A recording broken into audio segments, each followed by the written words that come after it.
Heyo! Disembodied voice of Ray here, checking in. Welcome to our first of many queer games happening for Pride Month. We're doing this as a fundraiser to combine both our Pride fundraiser and our fundraiser for Black Lives Matter. You can see this wonderful cast. We've got a whole bunch of wonderful people. And we're already getting a few subscribers in straight away, which is wonderful. So, yes, we are doing this to raise funds. I will see whether the bot actually decides to cooperate. We're trying to work this out. Hey, did it. Wonderful. Cool. You can see in the chat our donation links to both Black Lives Matter and our Trevor Project fundraiser. We smashed our monthly target in a day, which was insane.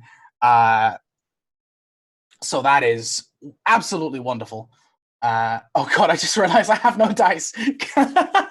Smooth. You have to tell everybody that I don't have my dice in front of me. Just like way shame me in front of the entire stream. I just got here. That just reminded me to pull mine out. Thank you. Alpha, you're great. You're wonderful. See? Everyone who didn't have dice immediately must leave the stream now. Oh, no. So, just to go through a little bit of housekeeping. As we say, anything you are able to donate would be greatly appreciated. We also have two sponsors helping us out. We have So Nerdware, which work with a lot of streamers and mini companies, selling a whole bunch of really cool merchandise. They're run by a whole bunch of cool people, and you should definitely check them out. If you go ahead and throw friends into the checkout, you get 10% off as well. They do so many cool Pride t-shirts. You need one. They're great. So Nerdwear. It's what the nerds wear. Our other sponsor is DM Emporium. They are actually donating the dice that we're doing for our giveaway. There'll be a few giveaways throughout the stream for a set of Rainbow Pride dice, which will be going on in the chat as these wonderful folks are playing. They have a whole bunch of stuff to do with all kinds of tabletop, anything from dice and accessories all the way to tunics and drinking horns, because sometimes you just need a drinking horn on stream.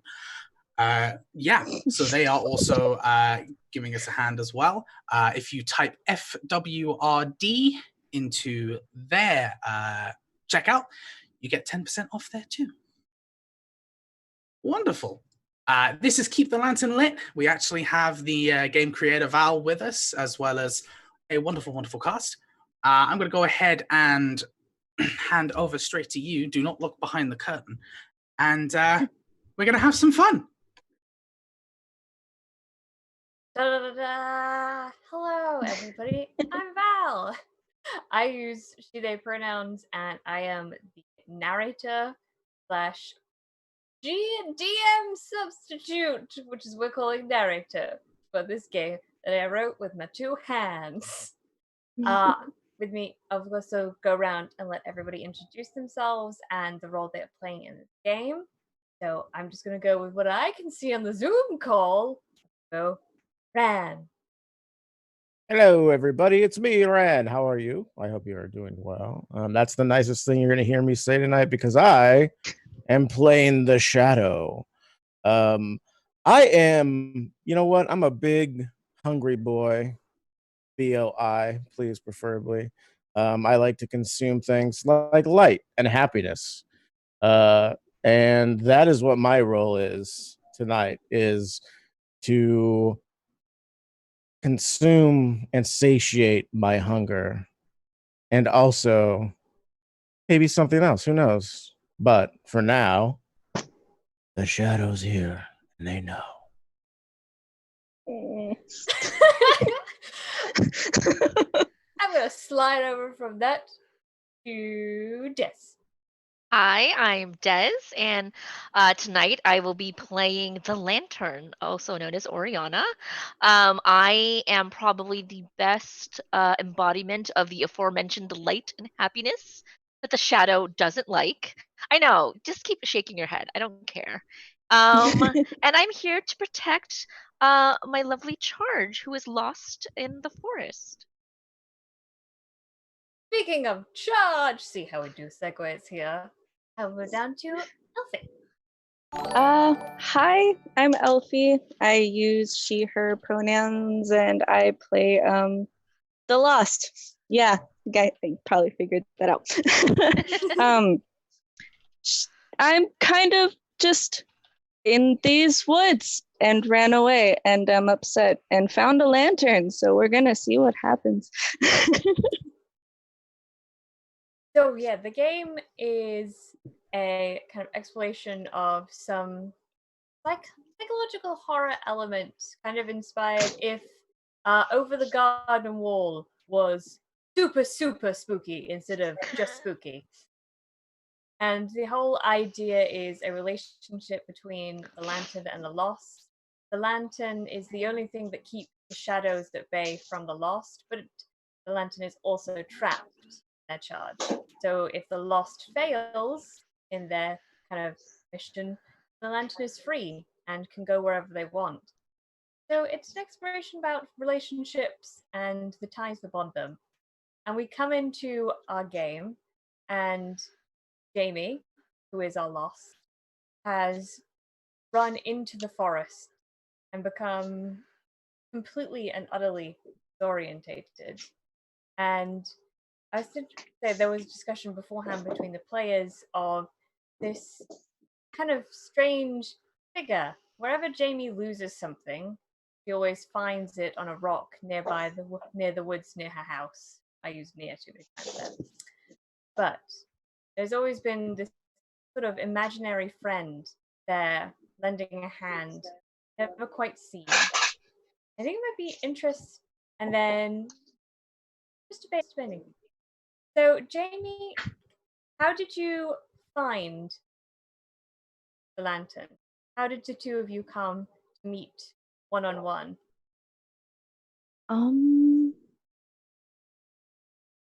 Oh gosh, I was not ready. I'm sorry. She I'm knew. really I nervous. mean, I can give you a moment real quick just to say, just hecking with a $100 donation straight off the bat. Thank you very, very much. Thank you so much. Right. I'll be keeping track in the background. Yes, that's awesome. I'm so happy already. Okay. I imagine I just was like walking / running through these woods. Should I give backstory? I don't know. I've never done an RP heavy thing before. Absolutely. If you want to introduce your character and their backstory, absolutely. Okay. So Jamie is this 17, 18-year-old girl, you know, typical like American, I guess. She was like me when I was that age. Shy, quiet, had a crush on a girl, and it did not go well. And then she tried to talk to her parents about it, and that did not go well either. So she ran off because, you know, the woods is like kind of like a second home to her. She grew up there, made friends with, you know, I guess the spirit in the lantern before she found the lantern. I'm not good at this. I'm sorry. Oh, you're doing great. Okay. But yeah, so she's upset, as you can imagine, and she ran off and probably like tripped over a tree trunk because she's short and clumsy, and then it probably like fell on her face, and there was the lantern. Boop. So as you trip and fall and look up, you see. What does she see? This. A very simple glass lantern. Like I kind of imagined it. I imagined Oriana as just this ball of light, like not any sort of humanoid figure, just almost like a firefly, but there's obviously nothing at the center of all of this light, but it's just kind of buzzing around this lantern. She kind of sensed that this was she and Jamie, although she's watched Jamie before, has never really taken that extra step to like have a one-on-one conversation, never really interacted in this way with Jamie. So I think this is the first time that she sensed that this is a moment where she really needed to be there. And so kind of hopped into a lantern and presented herself to Jamie. What, just for flavor-wise, what color light do you give off? Ooh. Definitely a gold. Like not too brilliant, not blinding, but warm. Something that almost like fire, something very comforting. So, Jamie, as you trip and fall, you feel kind of this warm glow over you.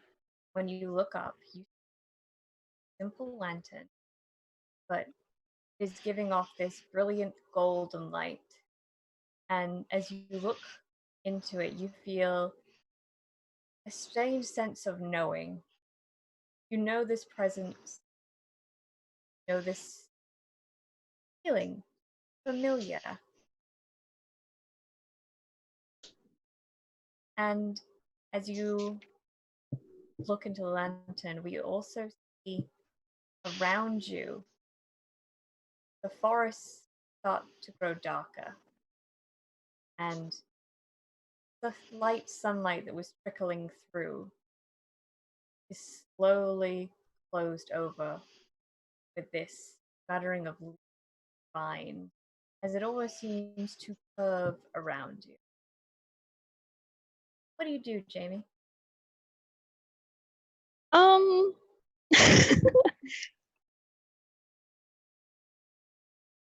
I am going to huddle up near the light, and I mean, it hasn't made a sound or anything yet, so yeah, just curl up and be a little scared in a little ball.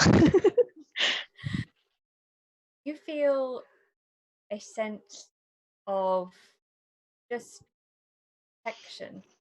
As you get closer to the lantern, as you touch the lantern, you feel a bond grow between you and the light. And as you wrap around the lantern, this enveloping movement of tree and shadow stops. Almost as if the light is preventing it from getting to you some way. And you feel this kind of protective sphere of light around you, safe, as the forest begins to shift and turn. And as you look below you, see a pathway that wasn't there before now stretches out before.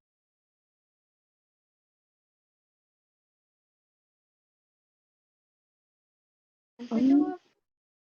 And as we see the pathway appear under you, Amy, we also see flickering in the trees behind you of shadows. Shadows. Yes, hello, it's me, the Shadows. Please How are you use that today? voice this entire stream. Okay, no, Oh my God. I am the Shadow. It is here to help you find your way in the darkness. The lantern is alive. La, la, la, la, la, It's la. like Edna Mode was the shadows. Oh my God. Darling, I never look I'm back. not gonna be able to take that seriously. Hello, it's time to be creepy, mate. How about that? Is that better? Is that I'm doing Dick Van Dyke, Mary Poppins accent. Oh my Lord. Sorry, everybody. I didn't mean to take us out of the creep zone there, but So delightfully off course already. yes, I love of course. All right. Here we go, Nathan. Here we go. Me. Hello. Yes. What would you like me to You don't want me to use that voice, okay? Fine. I won't. Please use that voice. I was okay. very much on board with it. Okay. The shadow,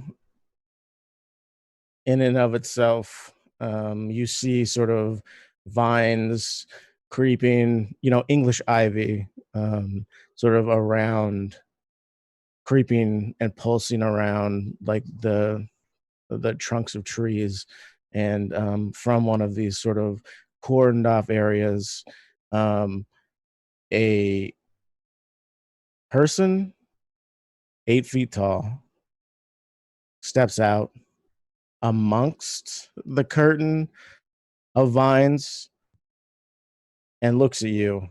And they're wearing a very simple black suit with a very slim tie. And their skin is made out of writhing roots. And where their head would be is the skull of a human with vines intertwined in its eye sockets and its jaw. And it squats at the very edge of the light of the lantern and tilts its head and says, "Welcome to the forest, Jamie." How do you know my name? And as it sort of turns its head the opposite way, one of its arms stretches out and it touches the tree, and the vines sort of separate around the bark of the tree, and the bark of the tree sort of falls off, and its fingers are inside of the tree, and it's caressing up and down the tree, and it says, "This is my home. And I know everything that happens and everyone who comes within my domain."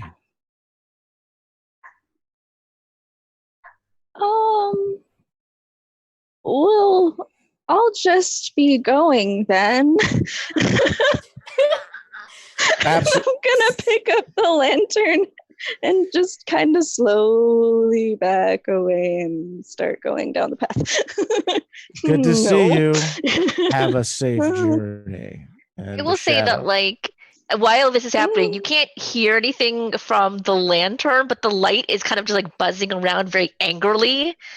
Almost unlike when Jamie wants to leave, you kind of just get the sense that, like, if the light could flip off the shadow, it would. And the shadow, the shadow like looks directly at the lantern while it's talking. It says, "Have a good trip. Remember, this isn't their first time here, Jamie, but it is yours. Question all reality." And it sort of melds back into that like ever moving circle of trees and vines around you as you walk. Oh, that was interesting. I'm just gonna like look down at the lantern. Probably maybe notice that it was buzzing like crazy. And just be like, let's get out of here, and yeah, she doesn't expect the lantern to talk back. She just talks to inanimate objects. Nothing wrong with anthropomorphizing objects, okay? Leave my life choices alone. I almost spit out my coffee. Thanks. Leave my life choices out of this. So, as you begin walking down, following the path, you feel the eyes of the shadow burning into the back of your neck, a constant reminding presence. They are there and watching. But feel safe in the glow of the lantern. At least for now. Can I add like one more detail to that? Absolutely. Okay. So anytime you're not talking out loud, there's like a chittering of like voices. So people are like many different voices are talking, and you don't necessarily understand what they're saying. Anytime you talk, it's like if you were talking in a room full of people and they were all talking to each other and then they all stop talking and look at you. So you start talking to the lantern and all the voices stop like they're paying attention to you. And then when you don't, they start up again as you move. That's not creepy at all. That's totally normal. And if the shadows are okay with it, I'm going to do a little flavor thing. As Go ahead. we watch you walk away, we see the tree root that Jamie stumbled on slowly curl backwards.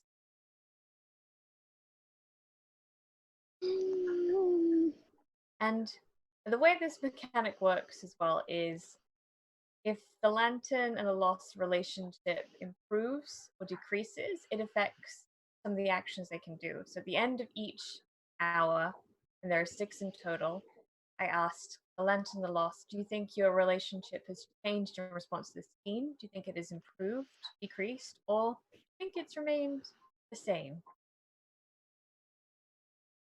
Probably the same so far. I mean, it's just a light. Yeah.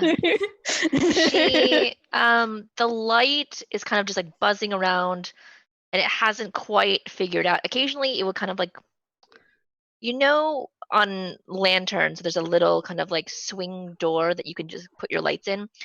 Kind of just keeps buzzing and kind of like gently tapping on that front door, but not saying anything quite yet.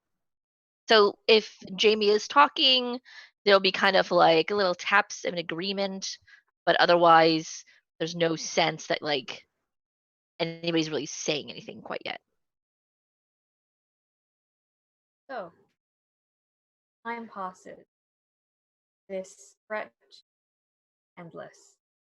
And the trees all seem very familiar. You'd always swear you were walking in circles. Until you reach a slight fork in the road. There's a signpost, but whatever destinations once written on there have long since faded and worn out. You feel affliction. You feel like you have to stay on the path, but how can you stay on the path when there are 2 to choose from, and you're not sure which way to go? So This is a problem. out of like the branches of a nearby tree, you hear rustling, and the same figure in the suit and the skull sort of, I don't know if you've ever hung from a tree upside down by your knees. This is what this individual does, sort of on one direction or in the path, just sort of like flops down, says, "Oh, hi, we meet again. How fortuitous." And then it titters, and you don't know how it does it because it doesn't have skin. And then it flops down, and sort of Frog sits on a rock nearby, and it says, "Oh, a choice. Finally. Now, remember what I said about the lantern. It's been this way before. So you don't know if it's the right way or not. But I do. I always do. I don't know if way. I should trust a dude with a talking skull head. Life is full of tough choices, and my form shouldn't inform your decision, but instead my actions. What I tell you has not led you astray yet. And I'm the only one speaking up and offering you guidance. And it titters again. Come this way. This is the quick way. This is the safe way. Oh. I guess I'm gonna look at the lantern and see what it's doing. GM, do I feel that the way the shadows is guiding Jamie is a correct way? Knowing my motivations about Jamie, do you feel it's the correct way? Do you want me to answer that, or? Stop it! You sit down. He is sitting down. Sorry, I guess I'll squat down even further. No. Stay in your tree. Thank you very much. I'm gonna say it might be interesting to do a roll for this one. Sure, So- I could. Because the shadow is trying to obscure the direction. Might be interesting. So we Damn. use powered by the apocalypse mechanics for this. So remind myself, a 1 to 6 is a fail, a 7 to 9 is a partial success, and a 10 to 12 is a success. And that's enough. And that's rolling 3d6 to be clear. 3d6, yeah. 3d6 and no modifiers? Not no yet, modifier- because you Not guys yet. aren't friends Got yet. it. Okay. Don't get too excited. Okay, so 3d6 rolling a total of 12. What? Yeah! Yeah. Wow. That's right. No one likes you, the shadow. So You have no power here. you have no power here in your forest. In my home? Yep. Nope. No power. Even though you can feel the shadow is trying to shift the pathways, the forest itself, you realize that neither one is completely the correct path. Okay. But if Jamie has a clear head and holds where she wants to go very clearly in her mind, you will be able to shine the right way and clear any illusion. Okay. My motivation at this juncture is to help Jamie. I've always helped Jamie. I want to keep helping Jamie. And so even kind of ignoring where the shadow is lounging and pointing, I am just like kind of just like body slamming with no body, just slamming against the lantern in the direction that I feel that we should go. Oh my god. Just this light, just moving, just like this way. Can that just be the way that I'm pointing? That makes me think of Tinkerbell and the lantern. Honestly, that's kind of like what I was feeling. Is like it kind of feels like Tinkerbell from like all of like the Peter Pan Hook movies, just not with any sort of like real corporeal form at this time. Yes. And as you do this, push your light towards the way you think is correct. Jamie, as you look down both paths, you can see them kind of almost a mirage effect with both. Either seems perfectly secure. Oh, look. After the light begins to move about, some sort of weird fantasy begins to sprout. Oh, Lord. Before the things and paths were clear, but now you must choose something that seems the same.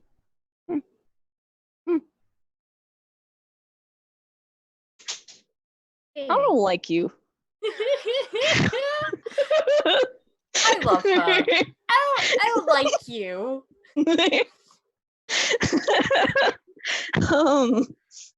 I feel like I've been cursed by just being called the Shadow. I feel like I need a better name. Can my name just be like Jimmy? You're like, Jane? oh, it's the Shadow moniker. Meanwhile, you have a skull head. Yes, Like, exactly. That's what's holding. That's what's It's holding just the the back. label that's holding you back. It is the look. Bones are inherently scary. Okay, y'all need to get over whatever cultural ideas you have about bones. Okay, You just said they were inherently scary. Yeah, I said they're not Why would I- inherently scary. Oh, okay. I don't have ears. I don't know how I'm hearing anything. No problem. Oh, geez. Jamie, when you're walking through this wood trying to find your way, where are you trying to find your way to?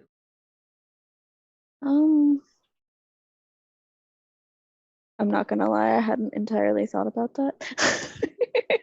I'm sorry. No, that's kind of like the whole point of the game is that you ask questions that are like, I should have thought about that. There's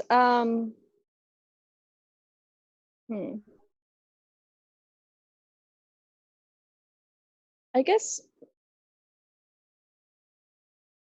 kind of like she wants to go home like eventually. She didn't completely like run away. So she does want to go home, but she just wants to go somewhere where she can like be in peace to kind of calm down from, you know, what had just happened to her. Maybe like a waterfall or something like that. I don't know. Somewhere peaceful and nice. And then she wants to go back home. I dropped my phone. Sorry. So I'm going to say with the lanterns 12, as you think about this waterfall, a light shines in a particular direction. It shines not in the path where Sir Bonington was pointing. Sir Bonington. This is a very serious, spooky game, y'all. Hello, it is me, Sir Bonington. I know that I do would not like run this to- channel, but could we please just change his name on the overlay? You said the label was holding you back. Now you're Sir Bonington. I am free now, Sir Bonington, to be my true self. Hooray, hooray, everyone. Sir Bonington wants you to find a waterfall too, my girl. Of course he does.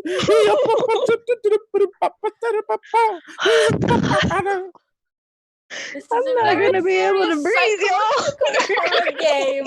I just want to make it in all seriousness. Whichever way the light is pointing, and whichever way like the path opens up, Sir Bonington does a cartwheel over to that path and is like, "But of course, this is the proper way," and puts their hands out and bows like they're escorting someone. And if you, I hate him so much. and I mean to add to this, if you decide to take this path, and I'm not saying that you have to, but if you get close enough to walk past Sir Bonington, what is Jamie's favorite scent, like floral scent? Oh gosh, I never really went that far. I know, into sorry. it. I know okay. it's obscure. Yeah. Lavender. Okay. Lavender just permeates off of the skull and out of its mouth and towards you, and like almost like a visible cloud as you walk past.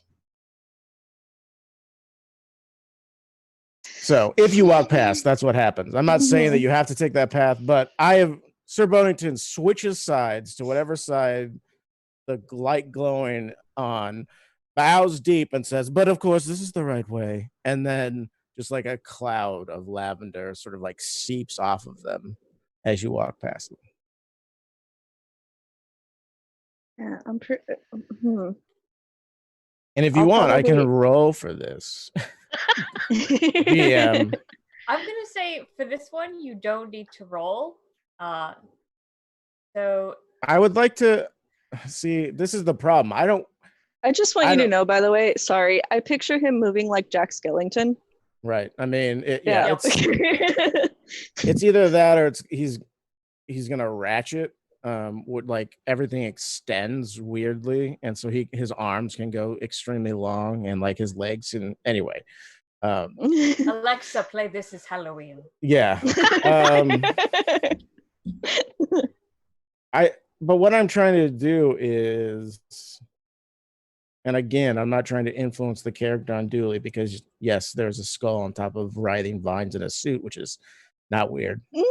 No, totally normal. But I kind of just want to try and assuage some of this fear, right? I mean, I'm the only thing so far that has tried to talk to Jamie. The light bounces around, and that's fine. and it's comforting because it's light. But you know, I'm chatting. So that doesn't necessarily mean You're it's so not. cool with your mouth.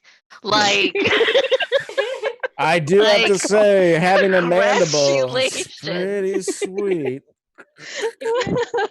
I would say if you're trying to switch, I don't want to. See, I'm not trying to influence the character. You know what I mean? But I kind of want it to be like at least a little bit soothing. It doesn't have to be, and that cannot be within this game. But like, you know, if you're trying to make it a certain way, then I would say roll for it.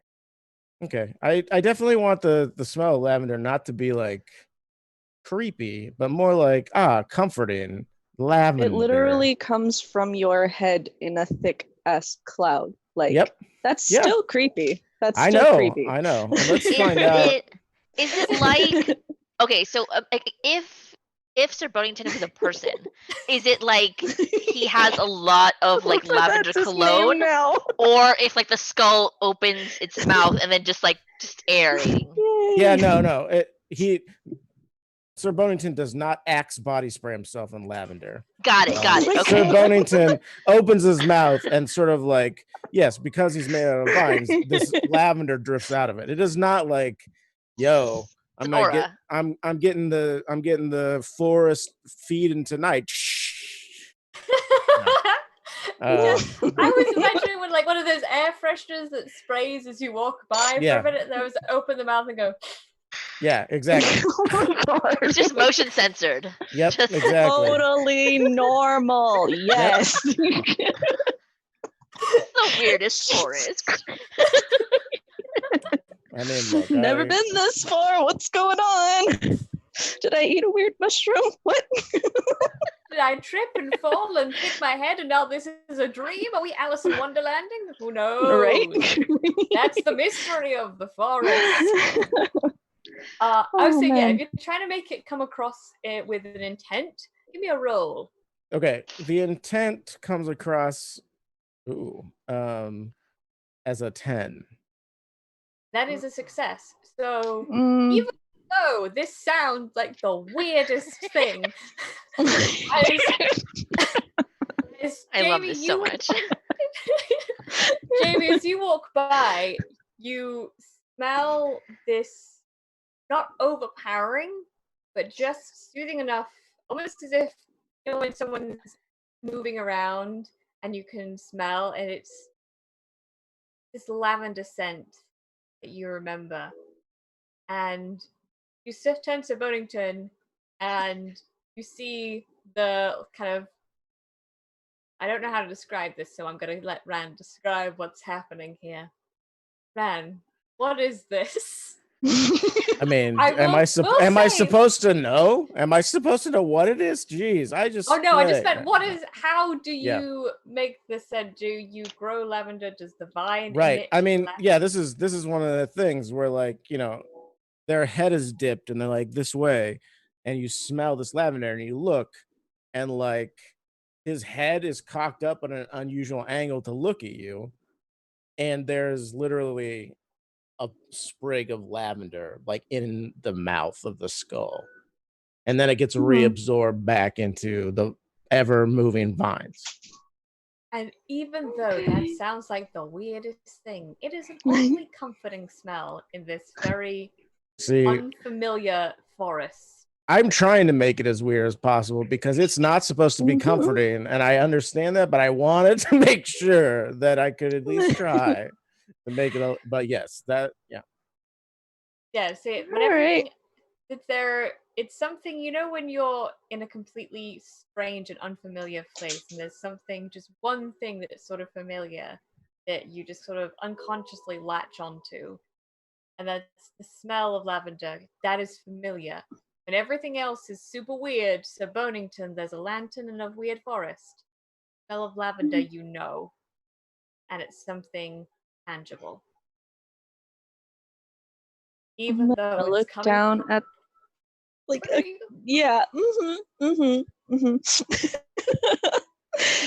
I'm gonna look down at the lantern again because I don't know. I just like light.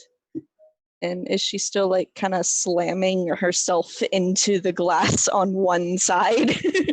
Since we haven't moved in a direction Oh, yet, like right. we're still just smelling lavender, then yes, I'm just like, just go this way, forget this weirdo, just go. All right. So yeah, I'm gonna like slide on under his arm and awkwardly outstretched body and go down the path that like the lantern was pointing because I still feel that like warm protective energy from it. And Sir Spooky Skeleton Flower Dude is still real creepy. Yep. That just added to creepy. But I like it was a I'm gonna tell him props for trying. Do you turn back at all once you pass? I do. Okay. Yes, I kind of glance back over my shoulder, trying to be coy, but probably not because she's awkward. You will notice that the skull is at directly the level of the lantern, wherever you're holding it, and it has followed the lantern as it walked past you, and it like the skull's. If it had eyes, you'd be able to tell what it's staring at. But this skull is sort of like rotating unhealthily towards something, and it could be you or it could be the lantern. But that's the last Sir Skellington moment. Oh boy, So you I'm see, gonna clutch the lantern and be like, Skellington is "That his was." father. Yep, exactly. Don't His name come is Sir Bonington. Yeah, that's Oh right. my Sorry, God. Sir Bonington. I apologize. I forgot. I'm sorry, Sir Sorry. Skellington is my father's name. I am Sir Bonington Jr. Yeah. You know what? I'm the shadow. I can be whoever the F I want. And I'm Sir That's Bonington fair. and Sir Skellington, all trying to get their consume on. They're just trying to... whatever you say, Sir Bonington. So you were saying, Effie. Huh? Oh, sorry, I spaced out. But yeah, I'm gonna like clutch the lantern a bit closer to my chest and like kind of do an involuntary shudder, when something is just and be like, that was what do you think of this guy? And just keep kind of walking down the path, talking to her. Ariana, do you respond in any way? At the moment, Jamie probably only sees Oriana, the light, just kind of like move around slowly in the lantern. Not pushing in any direction, but at the moment, like there's really no discernible. Even Oriana understands like there's no discernible way to kind of like bodily show support in this moment. So she's just kind of just floating talking around. Yeah. Oh, fun.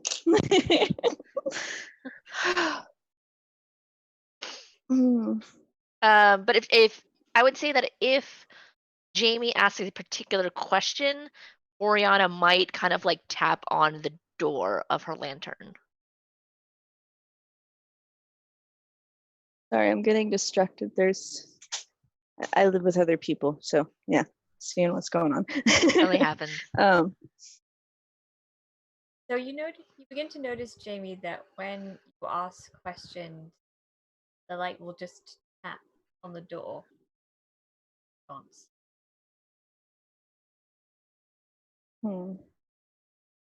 As you walk further through the forest, he can stretch for you again.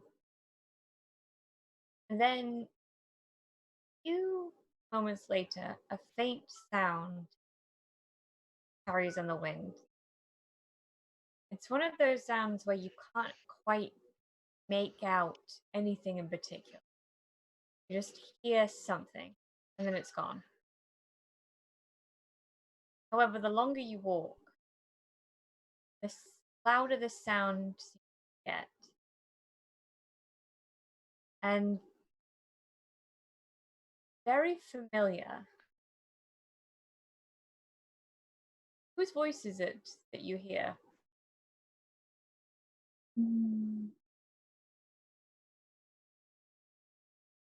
I'm gonna say that Jamie has a brother who's like gone now, maybe, or something like that. You know, You hear older brother. your older brother's voice calling out to you, and it gets louder the longer you walk down this path. Clearer, you can discern the words. And it seems to be beckoning you.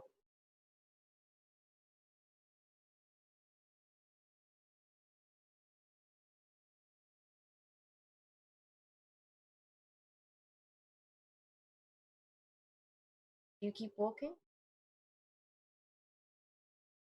I mean, I don't really like see anywhere else. Is there anywhere I can like sit for a moment? Because I'm probably pretty tired by this point. Yes. You can see like rocks that are dotted along this pathway that you could stop for a moment. And I forgot to say, in response to the last scene of Sir Bonington, the flowers, lantern, the way, do the two of you think your relationship has improved, worsened, or remained the same? Oh, I would say it remains the same. As yeah. far as Oriana is concerned, you know, she's still letting Jamie do what she wants and occasionally giving some guidance, but for the most part, that's just always what they've done or what she's done. Same. So, stop for a moment. The rocks to rest. Has been almost unable to discern time. It feels like an hour has passed sometimes, but then it feels like so much longer. I no longer tell because there's no light in this forest. And you still hear the voice of your brother calling you over. Voice just little ways off the path. Like you just followed voice, stepped up the path for a minute. You probably reached where he was calling. Mm. Can I interject something here? Absolutely. Okay. So off the path, you hear the voice of your brother, but on the path, you hear calls and whispers of your parents. And your parents are saying, be quiet, behave, be quiet, quiet down, be quiet. And it's a repetition of being quiet and not speaking up. And this is from the main path. And so while you hear your brother calling you off of the path, you hear your parents, whichever one would be more domineering, telling you to just behave, and the other one saying, just be quiet, just exist within the realm that we are comfortable in and not the one that you are. Be who we want you to be, not who you are. Jamie's gonna find one of those aforementioned rocks and just like she's wearing a hoodie. I didn't really describe her appearance, but like she's short, pretty fair, got like black hair and a bob cut with blunt bangs and just brown eyes. Pretty honestly plain looking. Still cute, like girl next door, like, yeah, that kind of just, yeah. But she's wearing this purple hoodie and she's just gonna sit down and put it over her head and like curl up his. She's kind of freaking out a little, but yeah, anxiety. She's gonna just sit there for a minute, try and recollect herself. Yeah. And I Go would ahead. say, I would just say that the light in the lantern notices it kind of like change Jamie, and so when she sits down, the light kind of like goes down to the bottom of the lantern, and when she kind of like moves her head up, she kind of like lifts herself up. Like imagine if you had a very attentive puppy watching you, Oh, just like kind of God. like mimicking the movements of whatever Jamie is doing in lieu of actual speaking.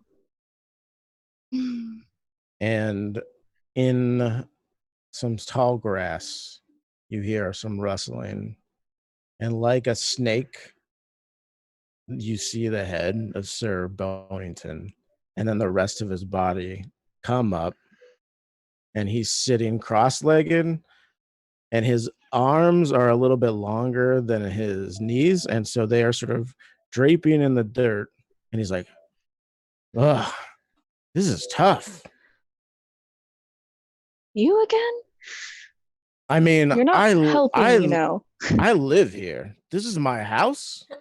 You're wandering around in my living room, knocking things over and telling me that I'm not being helpful. I understand that it's I'm not trying to do anything here, but let you know that I empathize with you. These sorts of feelings are normal. And it's hard, very hard to stick to a path when the voices are just so loud and try and subsume you. I get it. What do you want? What does anybody want? What do you want? I don't really know. I mean, I know, but I'm not going to tell you. You have a skull head. Would it I understand, but we all are who we were made to be. Someone may say She's they don't gonna like your furrow her eyebrows at that. someone might not like your haircut. Does that mean that they have the right to make fun of you or not? Are you trying to say you don't like my haircut? I have no With the preference. insult, now the light is just like buzzing angrily. Just I don't know. Now imagine like full on like puppy barking, just like ah, like just like running around the lantern very angrily. How dare you insult Jamie? How dare you, sir? Oh my god. I do not have an opinion on your haircut. I am just saying, if somebody didn't like it, very much like the way that I speak to you being a skull. I apologize. If I could do anything about it, I would here. And like the skull drops off and just falls to the ground. And then there's just writhing vines. And out of the writhing vines, the same voice says, there, is that better? No, that's way worse. That's really way worse. I see. And so, yeah, Sir Bonington picks up a skull and puts it back on the writhing vines, and they like reconnect everything. He's like, I'm just here to let you know that you can find your way to the waterfall and you can find your way home. But it's not always the easiest path that will lead you to where you need to go. How would you know where I need to go? You've been talking to that lantern for days, wandering around in my home, muttering to Days? it. You've been lost here for a while. I didn't know if you knew that. Is there like any way I can like make a roll to see like I was just about he's to telling say, the truth? Yes, you can. You can Okay. 100% make a roll if you want to see if you can discern whether he's telling the truth or they're telling the truth or not. All right, I don't have 3 actual d6, so I'm gonna Is it dice 3 or roller 2? on the I'm internet. trying to remember. It's 3d6. I think it's Is it 3? Okay. Okay. Because you can roll higher than 12 with 3d6. I Right. got an 8. So an 8 is a partial success. So Hmm. the partial success means it's not a failure. It means you get the sense that you can't really tell if he's lying or not, but you also can't tell whether can't tell whether he's lying completely, but you also don't trust that he's telling you the truth.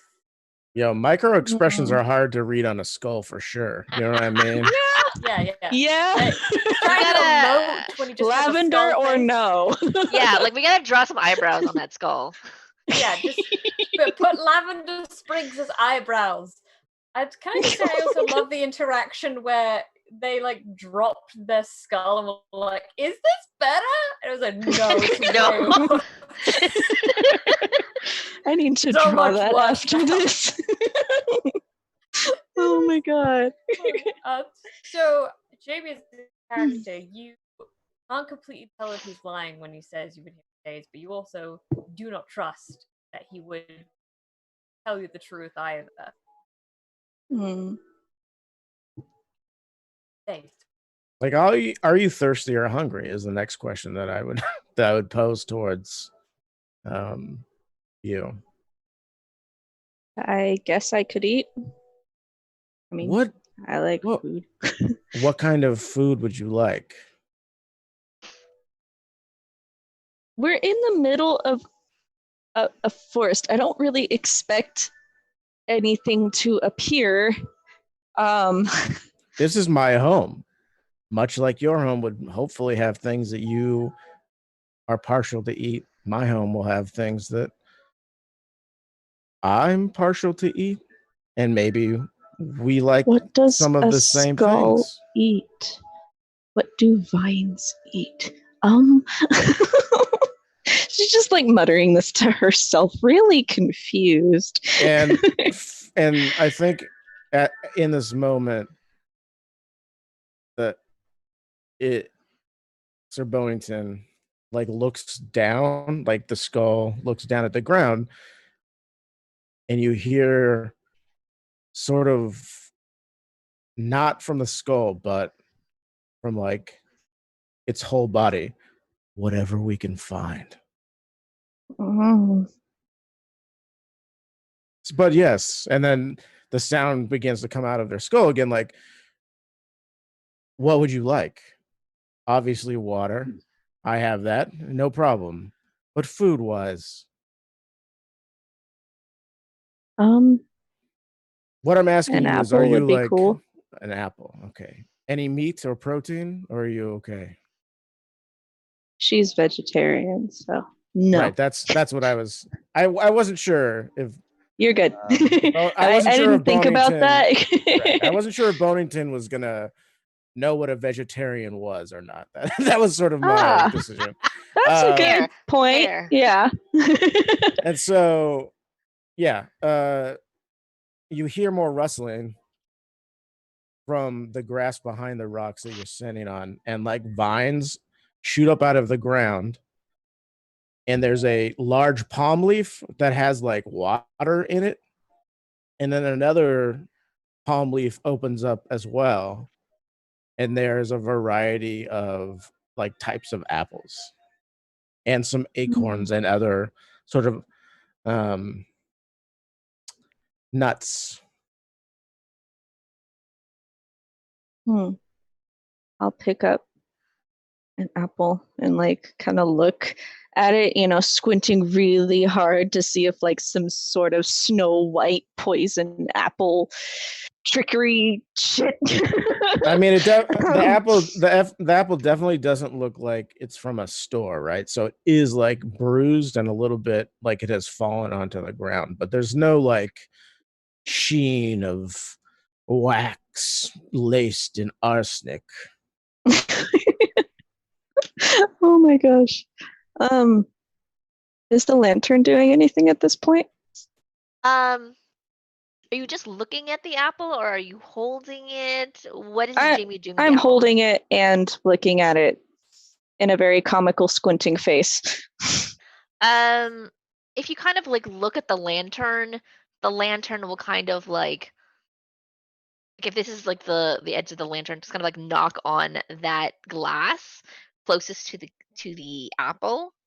Every once in a while, if you kind of like every time you look at her, she's just kind of like tapping on that glass. You can hear like the tinkling noise that she makes. She's not quite like bodily throwing herself the way that she was with the path choosing, but definitely she has an opinion about this apple.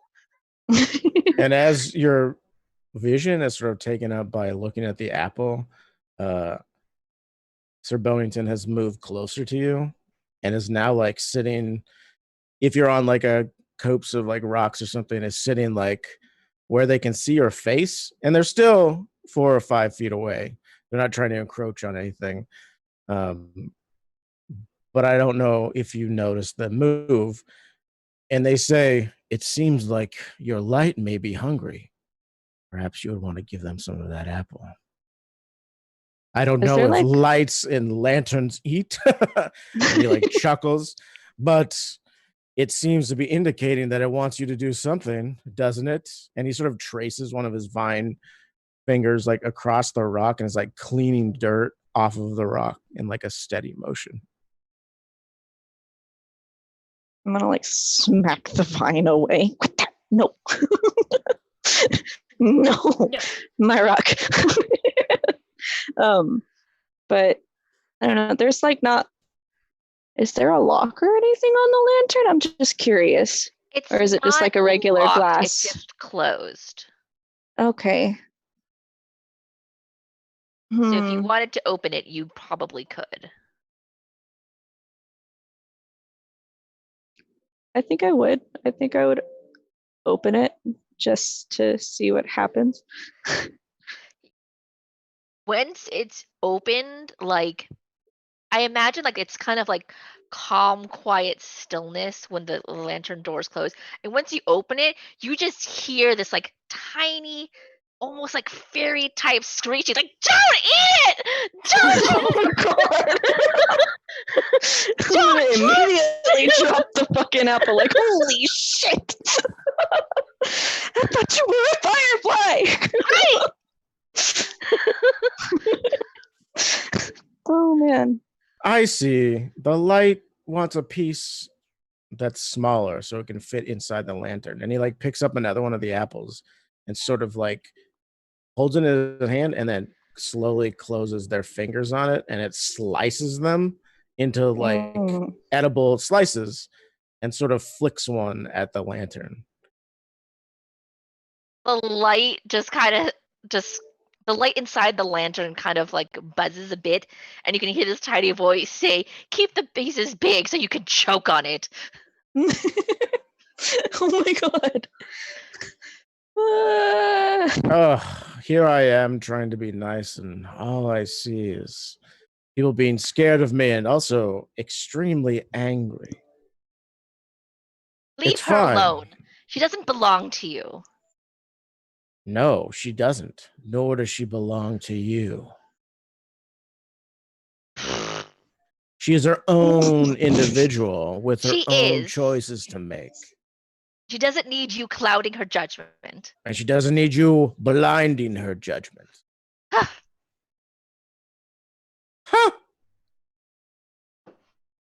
Are y'all married or something? Yeah, that's like, no, you don't do that. It's like an old married couple. Like Right? trying to figure out directions. Like, I mean, I just imagine the shadow has been dealing with lanterns for ever. Like this is like a thing, and so yeah. it definitely. When the shadow was talking about like this is his house, and I'm like, oh, and I just live here. I'm just hanging out. Oh my god. Well, You don't have to eat the apples, nor do you have to drink the water. I was just offering them because you seem parched and perhaps hungry. I mean, I am. There's nothing wrong with the water or the apples or the nuts and berries and whatever. Do I have a phone? I don't know. Do you have a phone? I probably do. I'm a teenager in high school. I would be surprised if you didn't have a phone. Yeah. You've had a phone since birth. I was born with this phone. I'm gonna see if I'm gonna look and see how much time has passed because I am like feeling hungry, but not like starving. Like it's probably dinner time or some shit. I'm gonna say, make a roll. Okay, let's see. You were right, Ran. It is 2d6. Yes. Oh. I rolled Okay. I rolled 3d6 and I was like, this is much too high because I got a 15. And in Apocalypse World, that would mean that I picked a car up and smashed it on somebody. And just punched the moon with that 15. I got 4. So that is a failure. Yay. That doesn't mean the phone explodes. It just means when you look at your phone, I heard a puppy.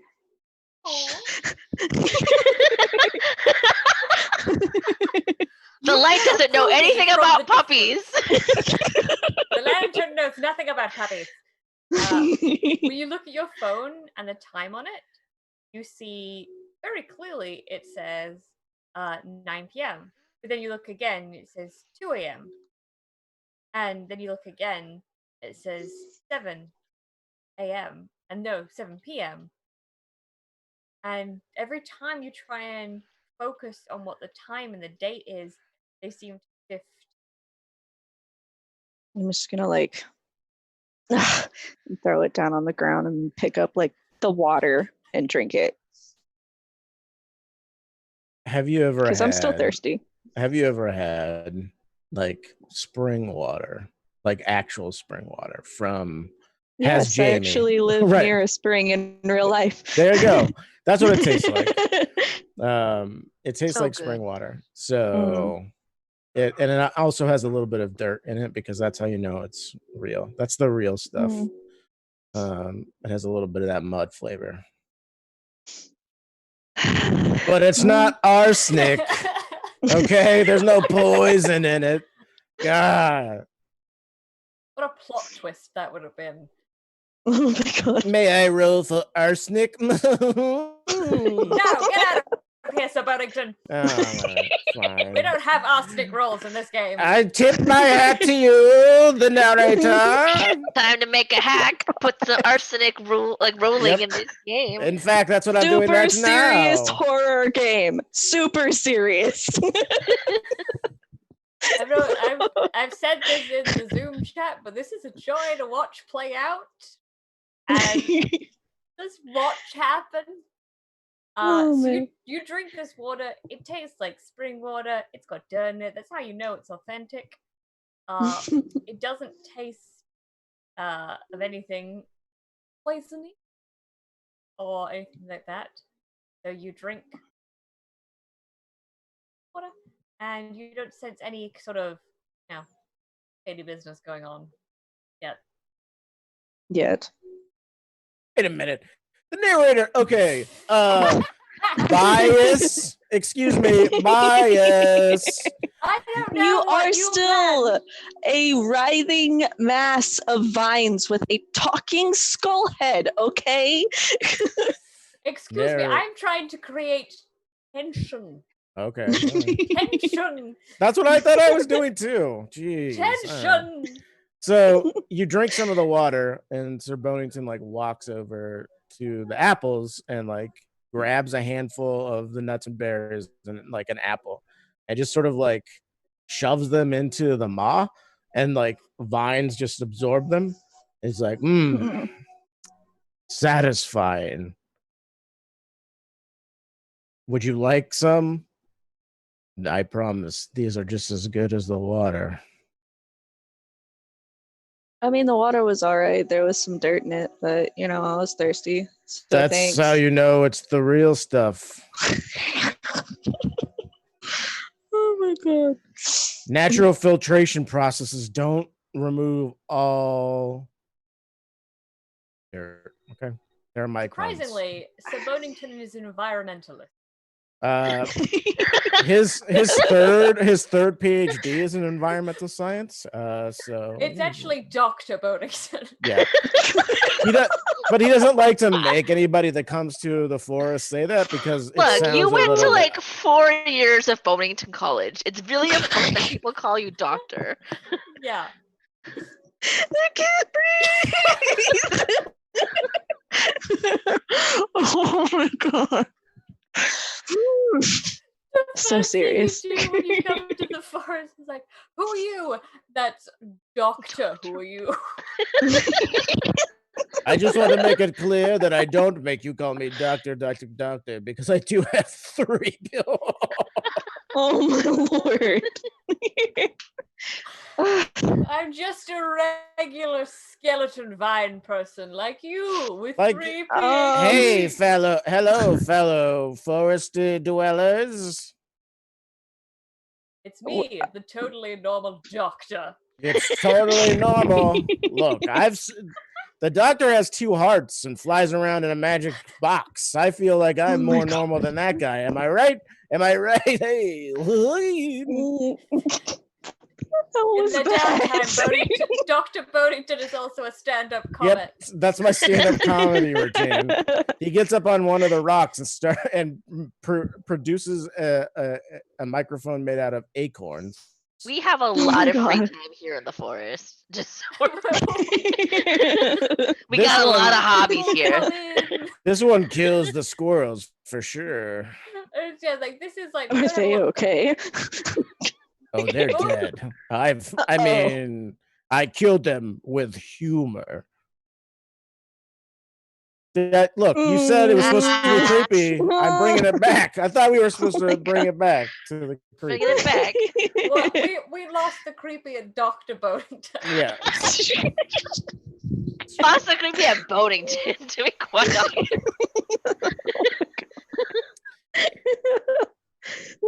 And so Sir Bonington, the doctor, looks at Jamie and says, well, it seems like there's one obvious place to go and another one that's not so obvious. Which one do you think you'll choose? Which one do you think the lantern will want you to choose? I'm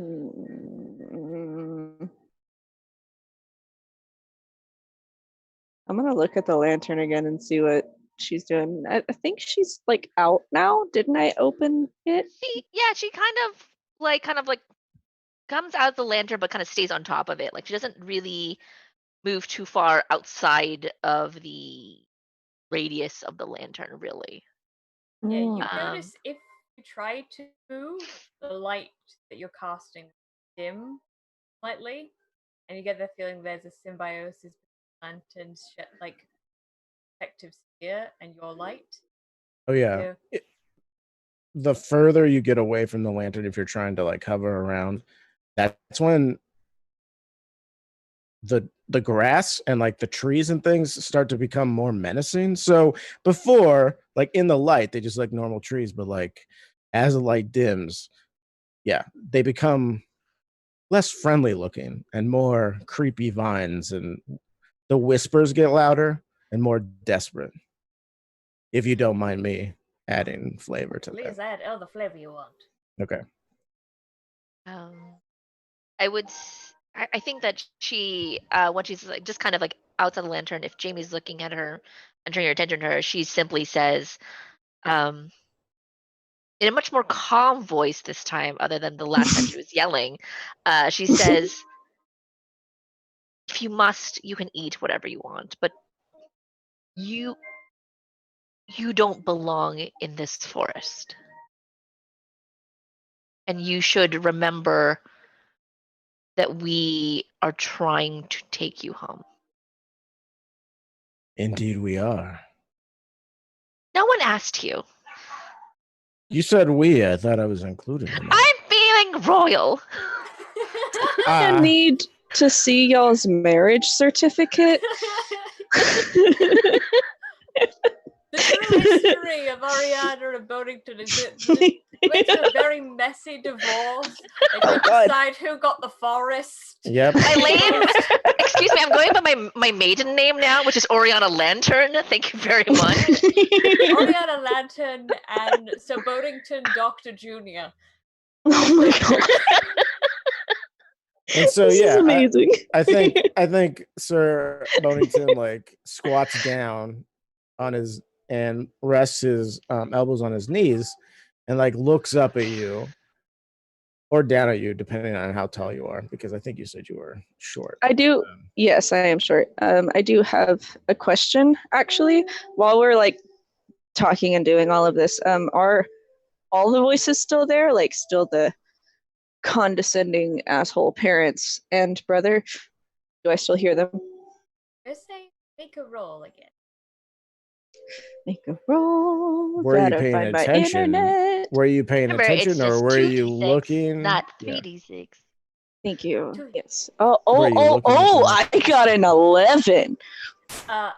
With an 11, you, as these two are talking, you manage to focus and just filter out the other voices. And you notice neither of them are there. Oh.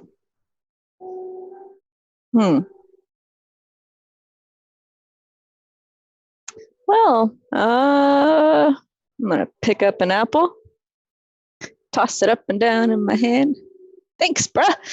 Continue down the path, pick up the lantern, and yeah. Enjoy your journey. You're welcome. Just that feeling that light is flipping you off. He gets tired after 20 years. All right, I'm just saying, I understand what that glow means. Oh my lord. I swear y'all are married. I'm actually gonna say this to the lantern.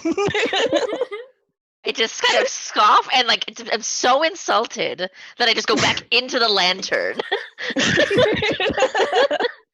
There's like a tiny door closed. Just like, excuse you. You just hear loud rock music playing from inside, like down. I'm totally fine. I don't want dinner. Leave me alone.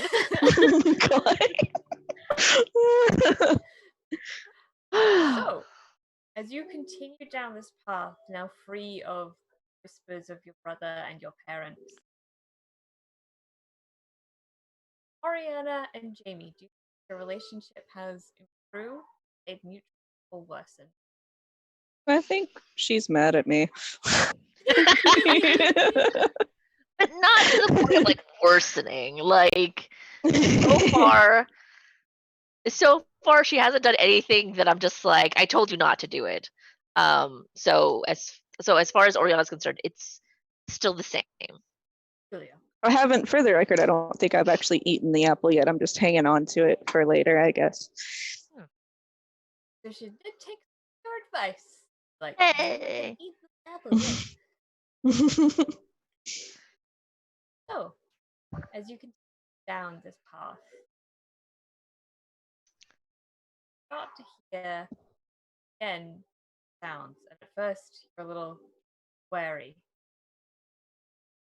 But as you keep walking down, you hear clearer and clearer sound of water. but it fills you sense of relief and dread. Come across river separating path. You clearly see on the opposite riverbank these continuing path, but cutting straight through your way across the river, and current is swift and impossibly loud in the quiet of this. Can't see way around it. One way to continue through it. Mm-mm. Oh, I guess I'll sit not like super close to the bank, but like the bank of the river, but just like a little bit out and sit down for a second and just stare. I don't know. Seems like a good resting spot. One quick note is that as we get closer to the water, Oriana actually does close her door. Like, just like, oh, we're getting close. Close it. Don't want anything getting close. Jamie,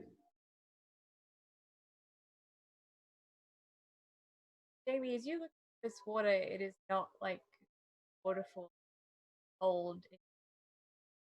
This water is dark. Months bottom. You see rocks dotted around. No, there is bottom to it. Obscured from your.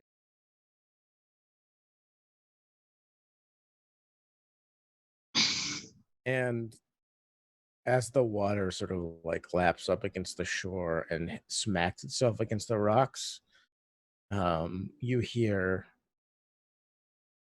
phrases and ideas forming around the noises. They would have never returned, but you needed them to. It's not their fault, it's your fault. You could have tried harder. You could have done better. And it's just a repetition of just people telling you that you're not good enough for the things that you want. And these sounds are like coming from the river, or yes. So every time the water sloshes against the shore that you're sitting next to, anytime you hear a rock getting hit against by like a splash of water, there are voices in those sounds. Just gonna throw a rock at it. Shut up. Behave is what the rock says as it hits the water. Be quiet.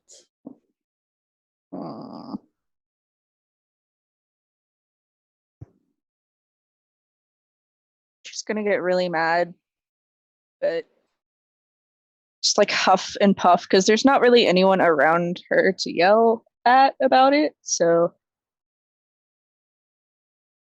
yeah. I think this is the first landmark that you've come across where Sir Bonington doesn't just like show up and talk to you.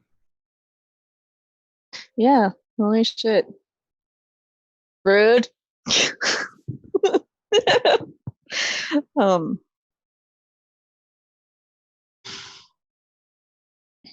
Do I see like,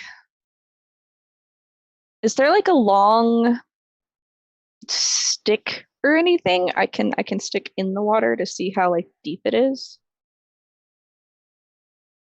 I'm going to say make a roll for this. All right. I got a good old 5. This forest full of trees refuses to give you you walk up to a tree and you try and break off a stick, and it is just welded to this tree. And where before you could have sworn there were things dotted around the path, like debris, you feel like you definitely saw things. They now seem clear. I'm just gonna kick one of the trees in anger and like say, "Oh, sorry." I mean, she still likes trees. Just these ones are assholes.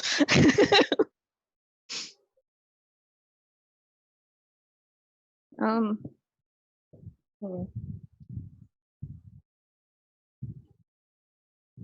gonna sit down again, I guess. Keep throwing rocks into the water, but I'm like ignoring whatever they say because I already know it's already gonna say some shit. They don't And- love you. You're not worth any of their time. Will They you ignore shut up? you on purpose.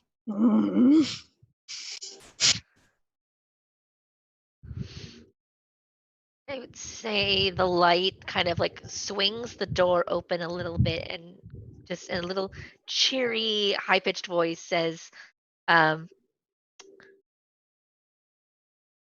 listen to them, but you do need to get across to go home.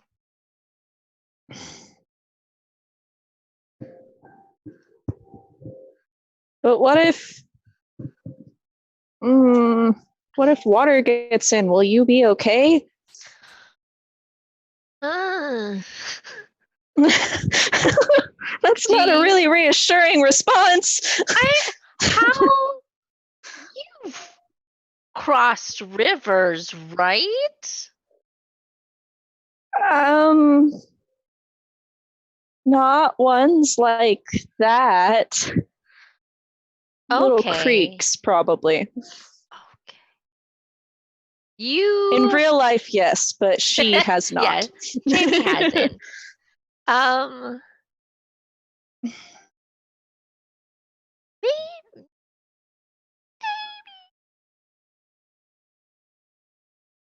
I guess that's you could ask you know who if he has a better suggestion. But he's weird. I agree. I don't like him at all.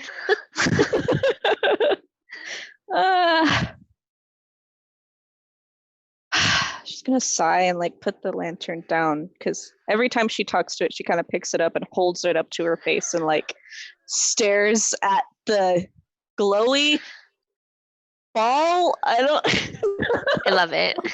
Bad at describing things. But yeah, it's just, she's gonna huff and puff again because that's what she does when she gets mad, and put it down and be like, "Hey, Bone Man, where you at?" Hey, Bone Man. That's Dr. Bone. That's Dr. Boneman to you. No. Just appears so- with all 3 PhDs. Yep, exactly. They're laminated my and he God. throws them into the water and he's like, "What up? You like that?" Oh my lord. No one appears when you yell that. Really? Well, Annoyed the shit out of me earlier, and now he's I'm not gonna show up. surprised that he is terrible and is not helpful. We'll have to perhaps go across the river another way, if there is then- another way. And at that point, outside of the shroud of the other side of the shore, Sir Bonington appears and he's like, "Ho, across the river. Did you need something from me?" Really? Really? What? Am I supposed to follow you through your journey? Is that the I was just hoping you'd show up over here so I wouldn't have to shout across the river. Oh, yeah, I see the issue. I apologize for that, but I mean, this water holds no fear for me. Oh, You're making How it say lucky. that stuff, huh? I making the water talk? It's not talking, it's babbling like a brook. I'm just gonna glare at him and then like throw a rock in the water and see what happens. It says, and you hear this, Worthless. Completely and utterly pathetic. See, you made it say that. I heard splish splash. Now, if you need some tips on skipping stones, I can help you with that. Oh Because my that only went God. 2 skips. That's not very good. It's just gonna face palm really hard. Do you need help getting across? Is this what this interaction is about? I'm just curious because I don't listen to you when you walk through my house. I'm just here. I don't buy that for a minute, but yes, I do need help. Okay, no problem. Why didn't you just say something? And so he walks over to a tree that is tall enough to fall over to the other side, and he sinks his vine hands into this tree, and the tree starts to wither or look like nutrients are being sucked out of it. And then it creaks and falls, and you now have like a bridge made out of a tree that looks not super healthy, but it's there, and it's not walking into the water. And oh, here, let me help you just in case. And so the grass and vines on your side of the river sort of creep up and grab a hold of the log and just hold it there. Like, I don't want you to accidentally tip over and drop your friend into the water. That would be unfortunate. I like fly out of my lantern, kick that side of the log just to see like how sturdy it is. I mean, from a and then slides back in. a Tinkerbell kick. Yeah. Yeah, it's pretty sturdy actually. I don't think you have to worry about it, honestly. And if you want me to roll for rotting a tree halfway to its own death and tipping it over, I can. I'm going to trust on this your tree rotting skills, Okay. considering you have a PhD. I have I know environmental science is a very thick field of study with very many branches. And anyway. Really branches, really? Yeah, I said it, didn't I? Oh my God, that was so bad. Wow, I'm feeling hurt. I'm the shadow, but the shadow's feelings are hurt now. I'm just kidding. Oh my God. The shadow doesn't have feelings. Yeah, you just see like, you fool, I have no feelings. Like Sir Bonington turns away. It's like, yes, man. tree sap leaks out of the skull's eye. Oh God. Oh Lord. I guess oh boy. I'm gonna Do you want more help? This is well. So the shadow. Could you just stay till I get across? The shadow walks across it and is on your side. And he's like, "Here, let me help you." And he holds out one of his hands. I'll steady you across. That's not gonna like eat me, right? My hand? No, my hand will never eat you. But you just ate a tree. I made it more malleable for your crossing. You ate it.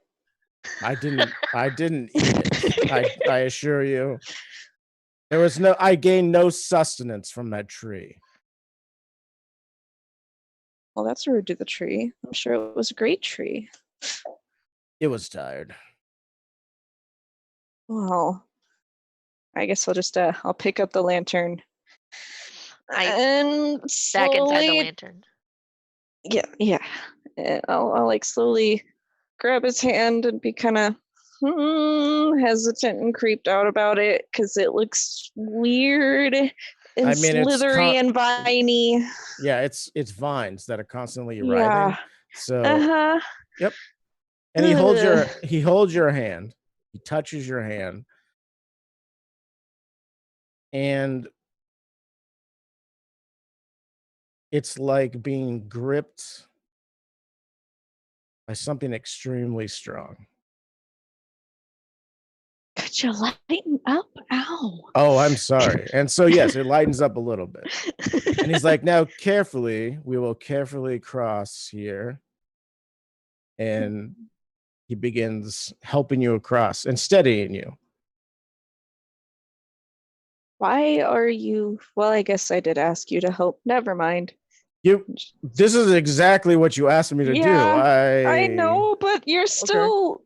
Thank you. But you still kind of creep me out a little. I'm sorry. It's the whole skull vine writhingness.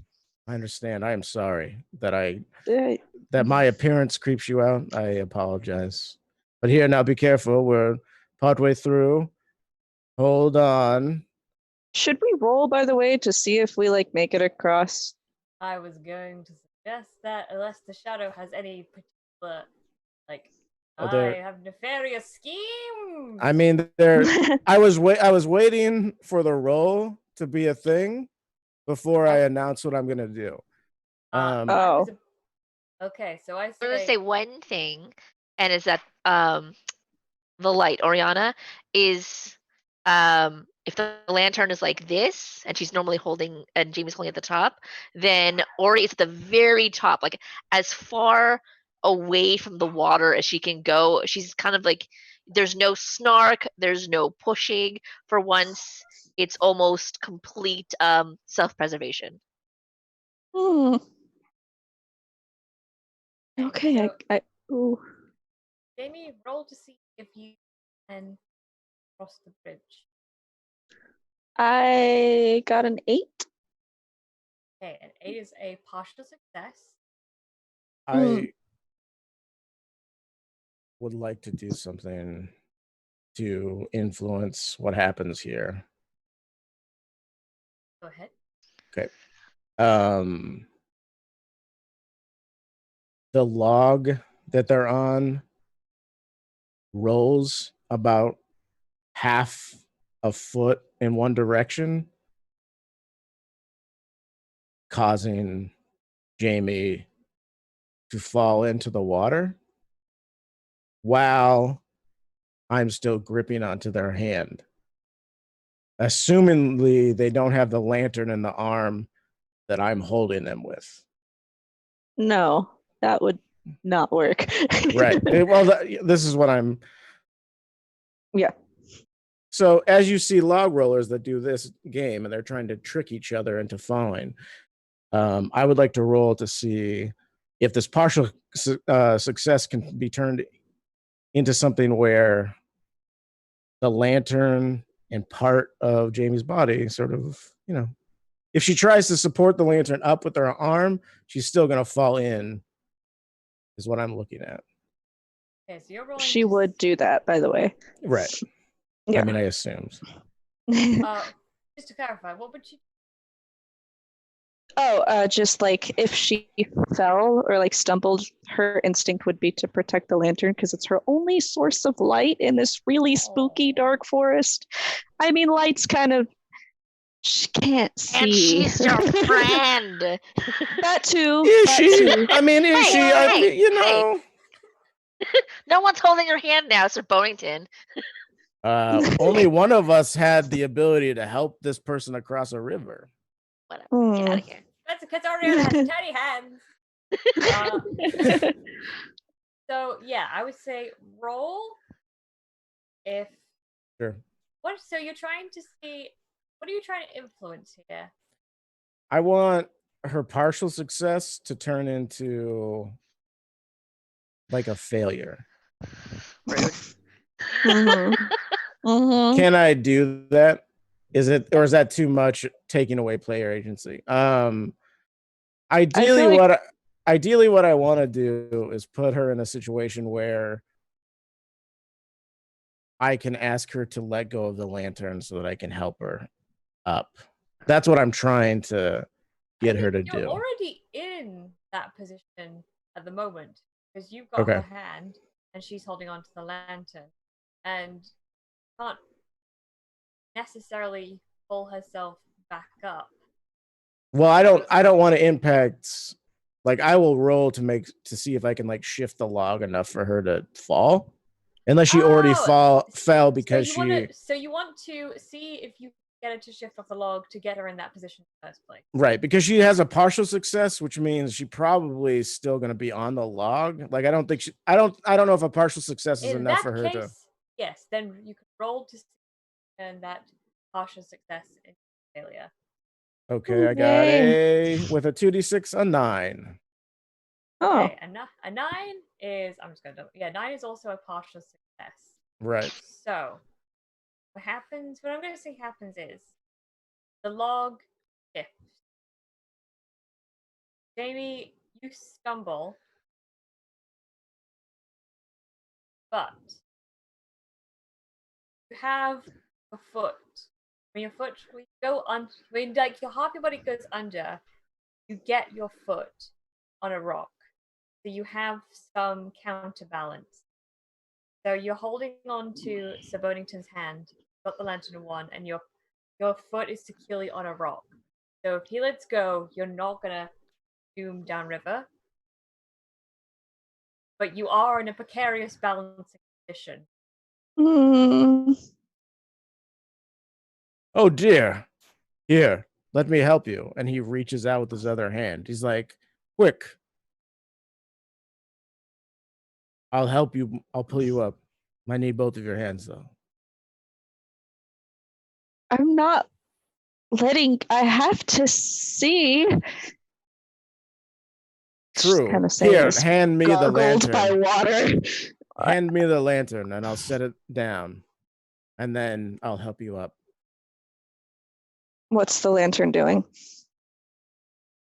The lantern, the light, Oriana, the light in the lantern is literally just like, you know, in action movies when like, say the hero is in like a long, like, I don't know, mine shaft and there's water rising at the top and they're just kind of like Spider-Manning on the ceiling. Like, the light is as far up on the lantern as can, and it's just kind of just staying there, not moving, not speaking, just focused on like not getting anywhere near the bottom of the lantern where it's closest to the water. Mm. If you had to give an emotion to it, you would sense that the light is very afraid.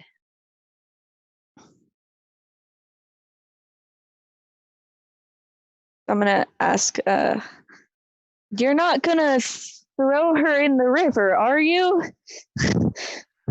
Of course not. I would never do that. Can I see if he's lying? She's your friend. Hmm. Oh, good. I got another 5. I'm great at this.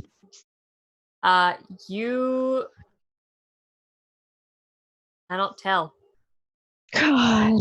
He has helped you. Yeah. They have helped you. Maybe they're like maybe they're a cool.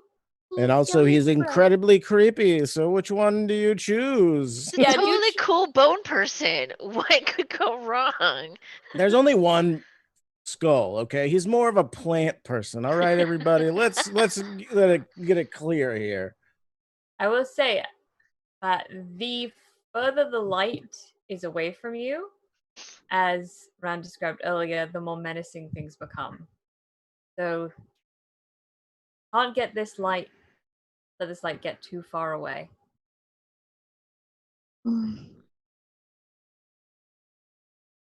She's gonna like kind of try and hop around on that one foot and get like lever, like I don't know the word. I don't know how to do words.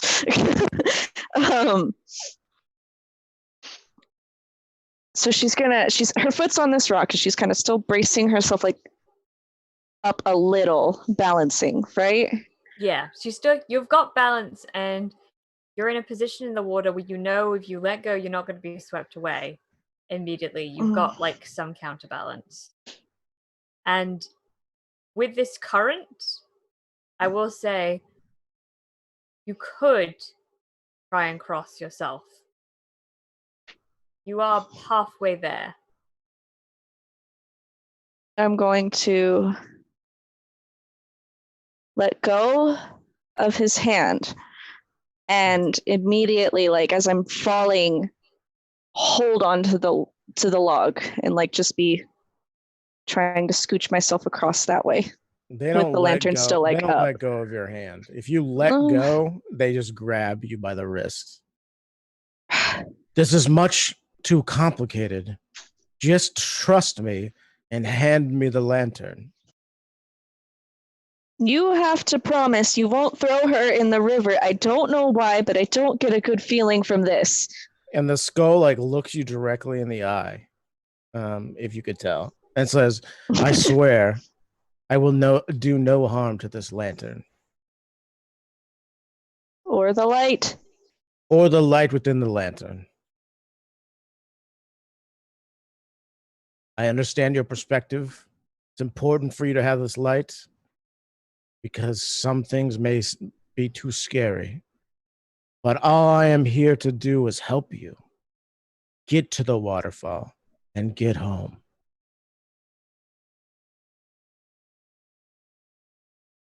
She furrows her brow like in kind of irritation, not really like outright anger, but just irritation.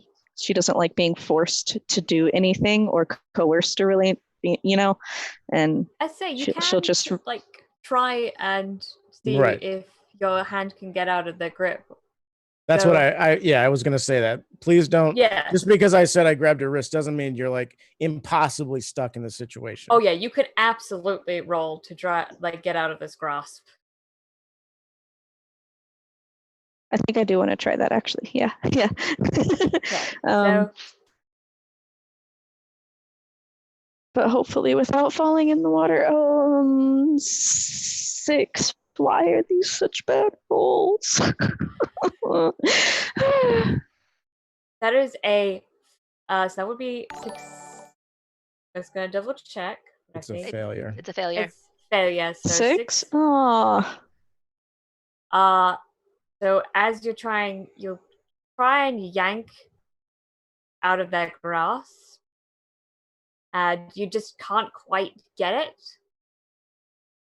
I will say also the shadows can roll to see if they can hold on to. Okay, how strongly is she trying to resist? Like, is Pretty it enough? strong, but not strong enough for her to like yank too hard and make herself fall all the way. Because what I'm gonna do is, if there's an opportunity, I will let go of her wrist if it means that she will fall off of those rocks. But if she's not pulling that hard, then I'll just hold on. So I'm asking the GM here. Can I sense that? Or I mean, I don't know if I need to roll to sense it, but I can. Roll to sense. Okay, 11. You can sense Wow. that. Okay. Sorry, I have it queued up in my online roller. I apologize. I should do that. That's a good idea. Oh, okay, cool. I like that roll. So I can sense it. So is there at no point where she's going to be pulling hard enough to where if I let her go, she'll fall into the river? I mean, it's like pretty like close. She might, but she's trying not to. Because she really doesn't like the slithery, viney fingers. Right. I will say I'll leave it up to you how hard she's pulling for Jamie. And I will say with Jamie, if you do let go, it'll be because there was a partial success, it would be a roll to determine whether she could balance herself still. So you do get the sense that there might be an opportunity. Yeah, because all I'm going to do is keep on insisting that she stops struggling unless she struggles hard enough for me to know that she'll like tip over her weight, or if I like why don't we roll to see if I fall? Woo! Because I mean I don't want to let you go. Honestly, I want you to give me the lantern. That's what the shadow's trying to do here. I know. And they've already sworn to you that they wouldn't do anything to the light or the lantern, and they have not. Have they told you a lie that you've been able to detect yet? I don't think so. No, but you're a creepy skullhead. Okay. I'm So, sorry. yeah, It's just no, it's fine. Go ahead. she's complete. Like she's not really a metalhead or anything like that either. So it's not something she really sees ever. No, it's fine.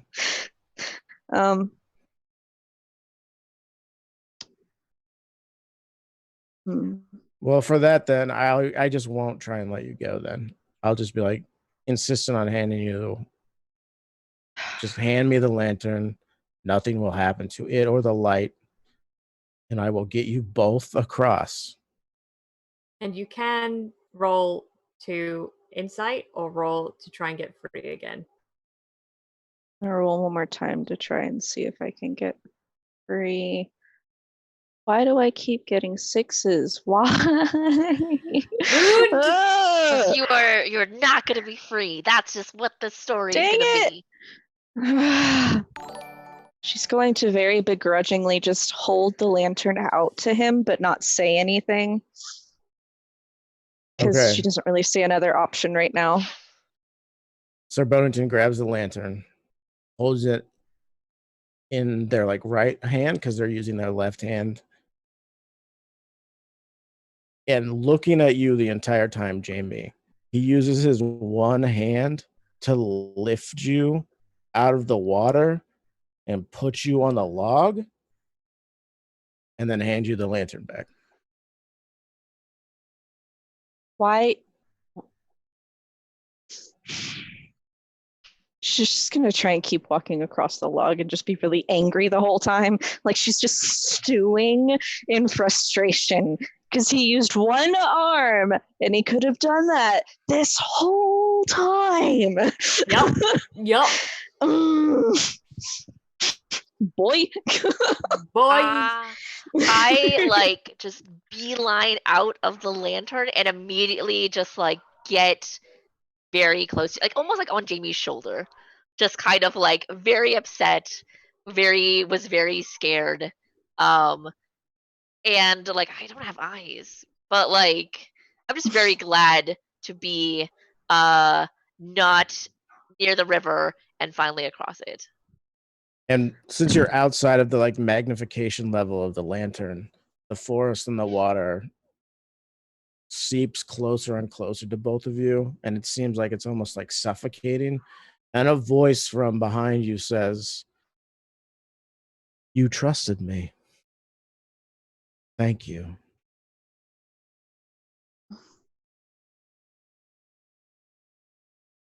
She's not gonna say anything, and she's just gonna keep like going across and yeah.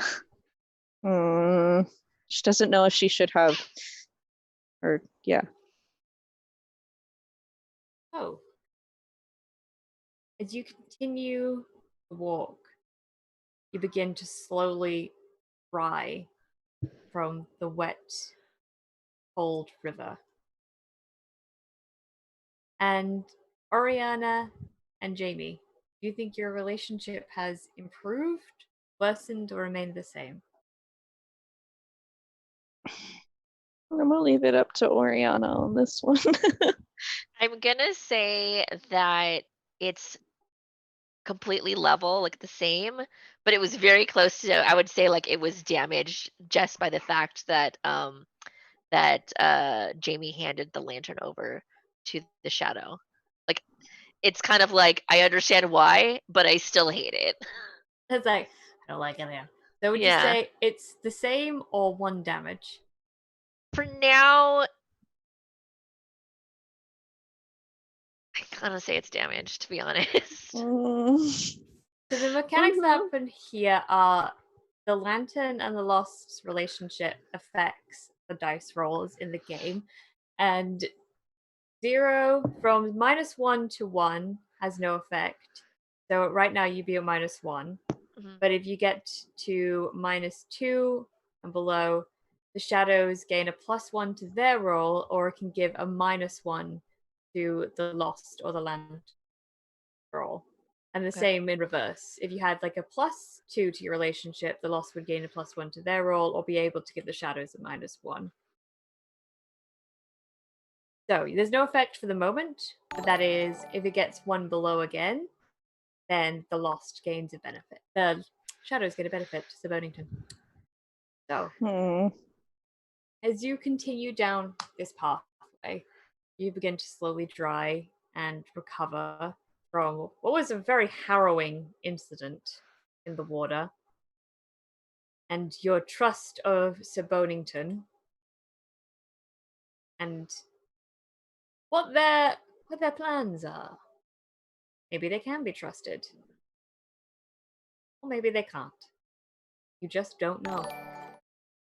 But as time creeps on, you feel your body getting heavier. Legs are tired. And start to feel this sort of itch under your skin.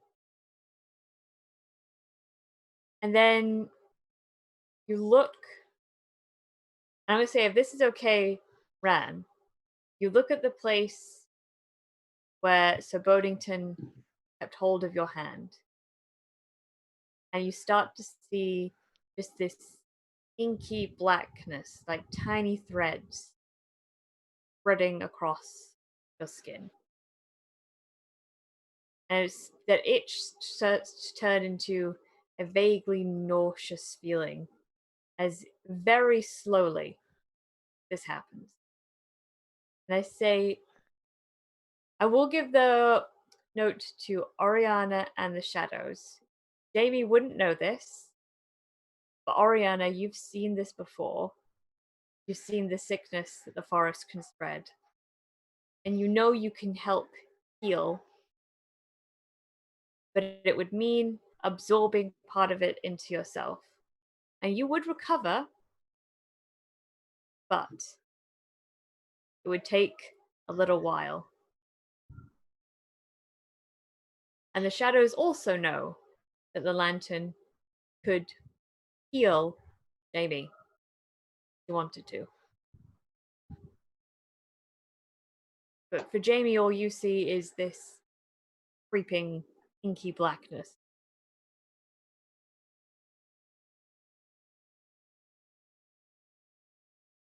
I kind of float down to Jamie's the hand with like the forest rot. And how, I guess my question would be, how bad is it? Like, do I feel like it would take a significant amount of healing, or is it fine now? Will it get worse? I know that I can't heal it, but like, what are the parameters about healing it? You know that at the moment it's just on a hand, but you do see it start to grow, and you think, although it's causing Jamie just nausea and this itchy feeling in her bones right now. It's fine for now, but you know it can get worse. I float and hover over the hand, and I just kind of like angrily tisk, and I say, "You shouldn't have trusted him. I told you not to trust him. They're not here to help us. They're here to confuse you." And help though. But look at your hand. Yeah. They did this to She you. just like rubs at it, like kind of just trying to make it go away in like a nervous kind of manner. I'm just very agitated and angry about healing the hand, but I do make motions, and I will give myself into the healing act. Okay. So you hover down by the forest rock. And what does this look like for you? would say that the light that Oriana is kind of probably no bigger than a fist. But when she's trying to heal the hand, it just kind of grows and spreads. It starts to envelop the hand itself. It kind of illuminates these sort of tendrils that the rot is kind of overtaking on the hand, and fills that with a glowing light and gives it warmth. Just it can't combat the nausea, but at least she feels that there's something actually happening to her hand. So, Jamie, you feel this nausea and this kind of itchiness in your bones grow, and then as soon as Oriana comes into contact and her light spreads with your hand, you feel all of that almost be washed away in this warm, protective glow. And you look down at your hand and you see this glow kind of enveloping all of the inky black lines that were on your hand until they've completely rescinded. And your hand looks normal. You don't feel the nausea, and you don't feel that itchiness. But Oriana, you absorb this rot. And you know you can filter it out. You know you can heal yourself. It will just take time. And for now, all that happens is you feel this nausea kind of spread over to you, and your light dims a little bit. Not a massive amount, because you healed Do her I rather notice quickly. that, by the way? I would say you would notice that. And like at this moment, the shadow in their Sir Bonington form steps out. Hands Just can't hands get over Sir Bonington. hands in pockets, and a vine creeps out of their mouth, and it makes a clucking sound, and they say, seems a little bit dimmer here. What happened? You know what Noth- happened. She kind of titters and kind of floats back into her lantern. Not closing it so she can still communicate, but very sort of, it's kind of like that thing where like someone's very upset that they had to like help you, but not because they have to help you, just more like the decisions that led you to make this mistake. They're very disappointed. Oriana's very disappointed in you, Jamie. Oh no! Yep. It's so much Wow. worse than anger. I know. Sounds familial. And so do you explain what happened? Because Sir Bonington will feign ignorance until No, somebody we're just says gonna anything. we're just gonna bear this resentment quietly. Does Jamie explain? There was a thing, and now it's gone. I don't know what happened. Oh dear. Did you catch something from the water when you fell in? That's horrible. I'm sorry.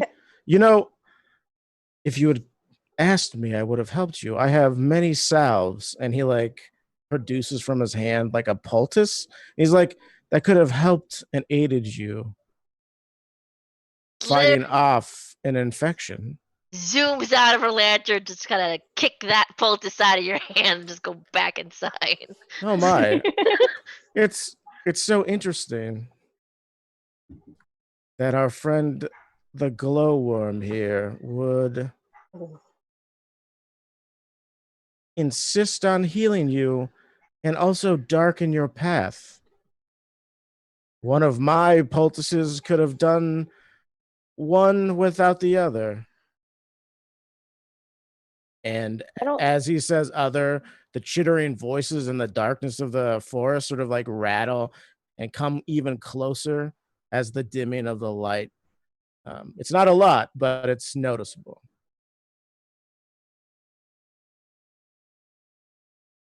Jamie's Hey. gonna. Oh, sorry. No, go ahead. She like all Ariana say like just pay him no mind. Yes, let the Actually, let the adults speak. Is that right, my glowing friend? Don't let her make her own decisions, but instead make them for her and be upset about it. You're trying to confuse her. She knows what to do. I am but merely saying what I am observing. will you two just quit? She's gonna just brush past the shadow and just be like real angry because she still remembers that like he pulled her up with just one arm and he could have done it the whole time instead of being a manipulative skull face. And so yeah, she's just gonna storm off. You know, I am. And if you look at Skullface's feet, all they are roots that move like a spider across the ground. So he doesn't actually walk. So like there's no motion. He just sort of catches up with you with his hands still in his pockets. And he's like, you know, I want to apologize about maybe something that you might have seen as a deception on my part. I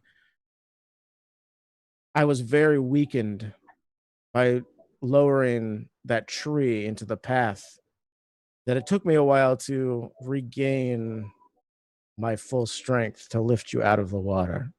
I know that you might think that I mean, had done it purposely, but I assure you I had not. I gave you back the lantern and protected you both from the babbling brook, did I not? I'm gonna say Shadow's role to try and persuade Jamie of this one. Yep. Mm-hmm. Thank you. I was like, insight check that, but I guess it'll be. Ooh, that's a 10. Ooh. You sound very convincing as you spin this tale. It's still, I say, just because it's. I want to insight check it just to try and defend against that persuasion. I mean, it's and I don't know if you even need to do that. From my standpoint, it's a ludicrous thing that like the 30 seconds that would have taken you to be like, I'm gonna like get out and run away, and me being like, oh, my strength has recovered now, I can do it. But I believe it when I tell you, and it doesn't sound like I'm being like shitty about it, even though the tone of voice that I use when I talk with him is always shitty sounding, to be clear. I will say that you can roll to try and figure out. I only got a 7. That's a partial success. So with a partial, yeah. So the Shadow's got a full success. So they sound very convincing. They clearly believe what they're saying. But the partial success that you got, I will say, will make you doubt a little bit, plant the seeds of doubt in your mind. So you're not entirely convinced by this story they're telling you. How are you feeling, by the way? I noticed earlier that you seemed a bit tired, a bit nauseous. Do you need more water or protein or something? She's just going to ignore him and keep walking. She's still mad. You know, this part of the forest is one of my favorites. It may be a little bit more dank than others, but it smells more like home, more safe. Closer, maybe, to the waterfall, yes? Should I roll to see if like I smell anything like that? Absolutely, you can. Okay.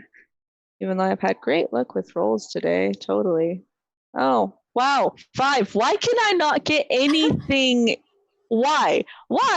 Mostly because you and the lantern should be best friends at this point so that you can add pluses to these rolls to actually succeed. That's kind of, yeah.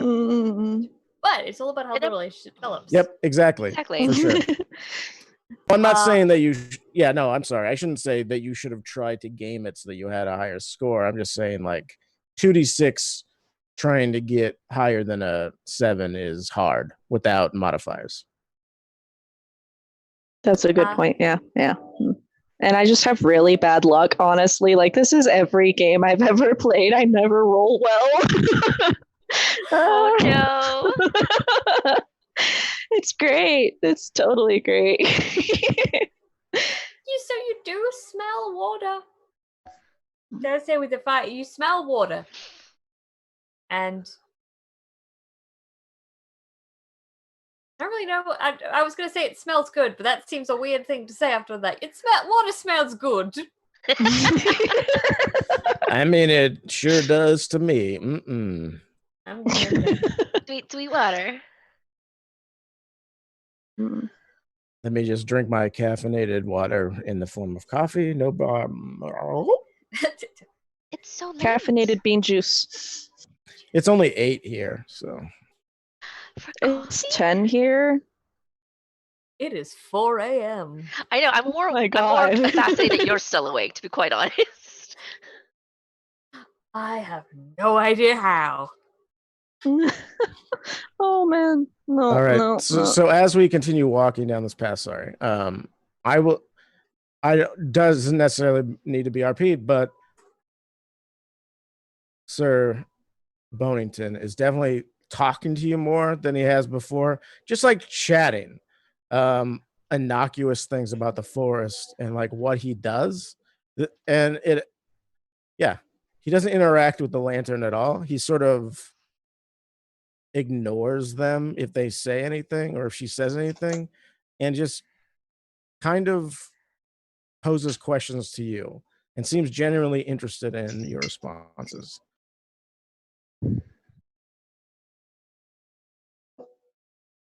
Well, what does he ask? We cannot roleplay it. What? I mean, Okay, I'm I curious. just yeah, yeah, no, yeah, I know. I just time restraints good. and all, but okay. that's true. Yeah, sorry. No, it's cool. So what do you? I know that we're going to a waterfall, but oops, did we lose somebody? We lost Val. Val. Yeah. Oh no. Oh no, Val. I need to take a quick Uh-oh. second. Wait, did I go back? Hey. You're Yes, back you're in. Hello. back now. Sorry, I'm using mobile data, so I'm like, please survive, phone. All right. Really quickly check that I still have things. So yeah, what part of the forest is your favorite outside of waterfalls? I find waterfalls refreshing, of course, but there's such a insular thing that it seems like the destination. But what about the journey through the forest? What other things do you like? I guess. She's gonna like eye him kind of weirdly for this sudden invested interest in her. Because it's weird and she's As really you used to should. being ignored. Yeah. And she just in very like brisk tones, says flowers, butterflies, trees, a lot of those. Keeps I walking. see. I'm fascinated. Trees. Are you more of a carnivorous or deciduous person? Like what sort of tree would you say you would call yourself? Please take my BuzzFeed quiz. You don't to find have out. to talk to him. You don't Oh have to my God. answer him. You don't have to speak to him. In fact, your life might be better if you never speak to him. I myself prefer conifers really because evergreens to me strike as forever. Deciduous are beautiful and the leaves changing are wonderful, but I prefer something like that willows. seems willows, yes. A very needy tree when it comes to water. I am very thirsty. I understand. Beautiful as well. She just keeps walking. Now, when you said butterflies before, what What kind of butterfly do you prefer? Do you prefer something beautiful and elegant, or something that is more less of a prey insect and more of a provider for the various foliage? Is this some kind of weird personality test? No, I'm trying to get to know you, my friend. You don't need to get to know her. We've been through days worth of trauma together. So many things have happened. And I just feel I've like fallen And into a she's river. not going to stay here for very much longer. exactly. I always like to find as much out as I can about my friends as possible. She's not your friend.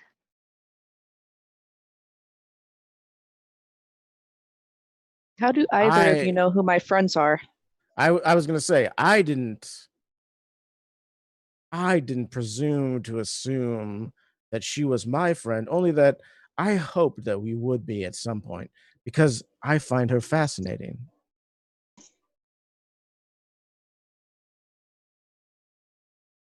By the way, Or- she still doesn't Okay. know that you're like to the lantern. She still doesn't know that you're like that childhood imaginary friend or anything like that. She just thinks you're some weird glowy.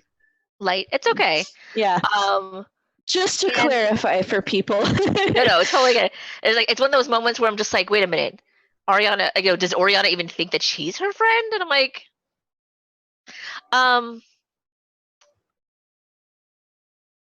she doesn't belong here. Absolutely. That's She true. can't be our friend. She can be my friend. We can interact outside when she's free of my home and goes home to her own house. There are no friends here. Stop pretending that there are. There are definitely relationships here, my dear lights. I And didn't say that friendship- there weren't. And I just said there friendships was no can be one friendship of them. here. There can be a friendship. Not here. Not in the forest. Well, I beg to differ, but that's okay. We don't seem to get along at all, do we? And he awkwardly tries to nudge Jamie with his elbow, like he's making a joke. She's just gonna like look at him like with that expression where one eyebrow is raised and is like Oh, sorry. Sometimes I forget myself. Consent is always important. I won't elbow you unless I ask this time. I apologize. Imagine this turning into an 80s, like a 90s sitcom where there's like two polar opposites. And it's like, they're a shadow, she's a lantern, and now we gotta raise a kid. yes, that's exactly what it is. Oh my god. I was hoping I'd be more like the cool uncle that lets you do all the shit that your parents don't let you do. You know what I mean? I That's what thought I this was was going gonna be for. like an after-school special. They're like, "Hey, do you wanna You wanna stay here in the forest, little girl? You want to smoke some doobies and drink some brews? Yeah. There are no adults here in the forest." I'm not trying. Oh I'm my not trying to get her God. to stay here. I'm just saying that we can be The friends narrator- afterwards. The narrator walks out and says, "Has this ever happened to you? Watch your kids." Has a living plant with a skull for a head ever tried to ask your kids to smoke some doobies and drink some beers? If so, Call this number now. We'll send you a pamphlet and a guide about how to talk to your kids about forest people. it's true. You do need a guide for that. 100%. All right. So yeah, I mean, again, it's sort of like anything that you bring up specifically, butterflies, trees, water, whatever, there's like a probing that's going on of like, what do you like about it? Well, that's interesting. Wow, I've never thought of that before. So, as you have this odd couple dynamic between the lantern and the shadows, and Jamie, who is a teenager, he's a teenager with the one eyebrow raised. These people are such squares, am I right? Dude, y'all such squares. I'm gonna go hang with They're so Jay totally Clark. lame. How do you do, fellow kids? It's me, the high school best friend. Let's go skate later. That'll be righteous. Yes. Oh And my let's God. go to an after school party that our parents don't know about and drink some cans. Have you ever had peach schnapps? I stole it from my mom. Let's get ripped. Oh my God. Has this ever happened to you? Watch your kids. You're walking down this path of after school specials. The more you know. With the shadow chattering to you, prying for information, and the lantern advising you, just be careful. Jamie and Oriana, do you think your relationship has improved, or worsened, or stayed the same? I'll let Oriana answer that one. Oh no, I'll let Jamie answer that one. There hasn't been like a lot of interaction between Oriana and Jamie. Like, because it's all been this super talkative ass shadow. So I guess it's honestly probably about the same. So, as the Bonington continues to chatter and try He and seems relate to be really you, good at that. he's trying to relate. And doing a great job. I just want to point it out. There's a lot of, bad talking about his small talk, but it's great. Don't air quotes me anymore, Val. I'm awesome. The shadow is great. So it's the shadow who is great makes their way alongside you. Wow. So many air quotes. You might as well have just waited and then this and then open it up. Anyway, that's fine. The shadow falls and trips. And hey! Good thing I don't have any bones except for my skull. One of his tooth flies out, and now he has a fun, fanciful gap tooth in his skull. Gold tooth. Yep. You come to a clearing, in the center of which is a giant obsidian stone. The surface ripples with a strange darkness, almost like the water of the lake, but this is completely inky and black.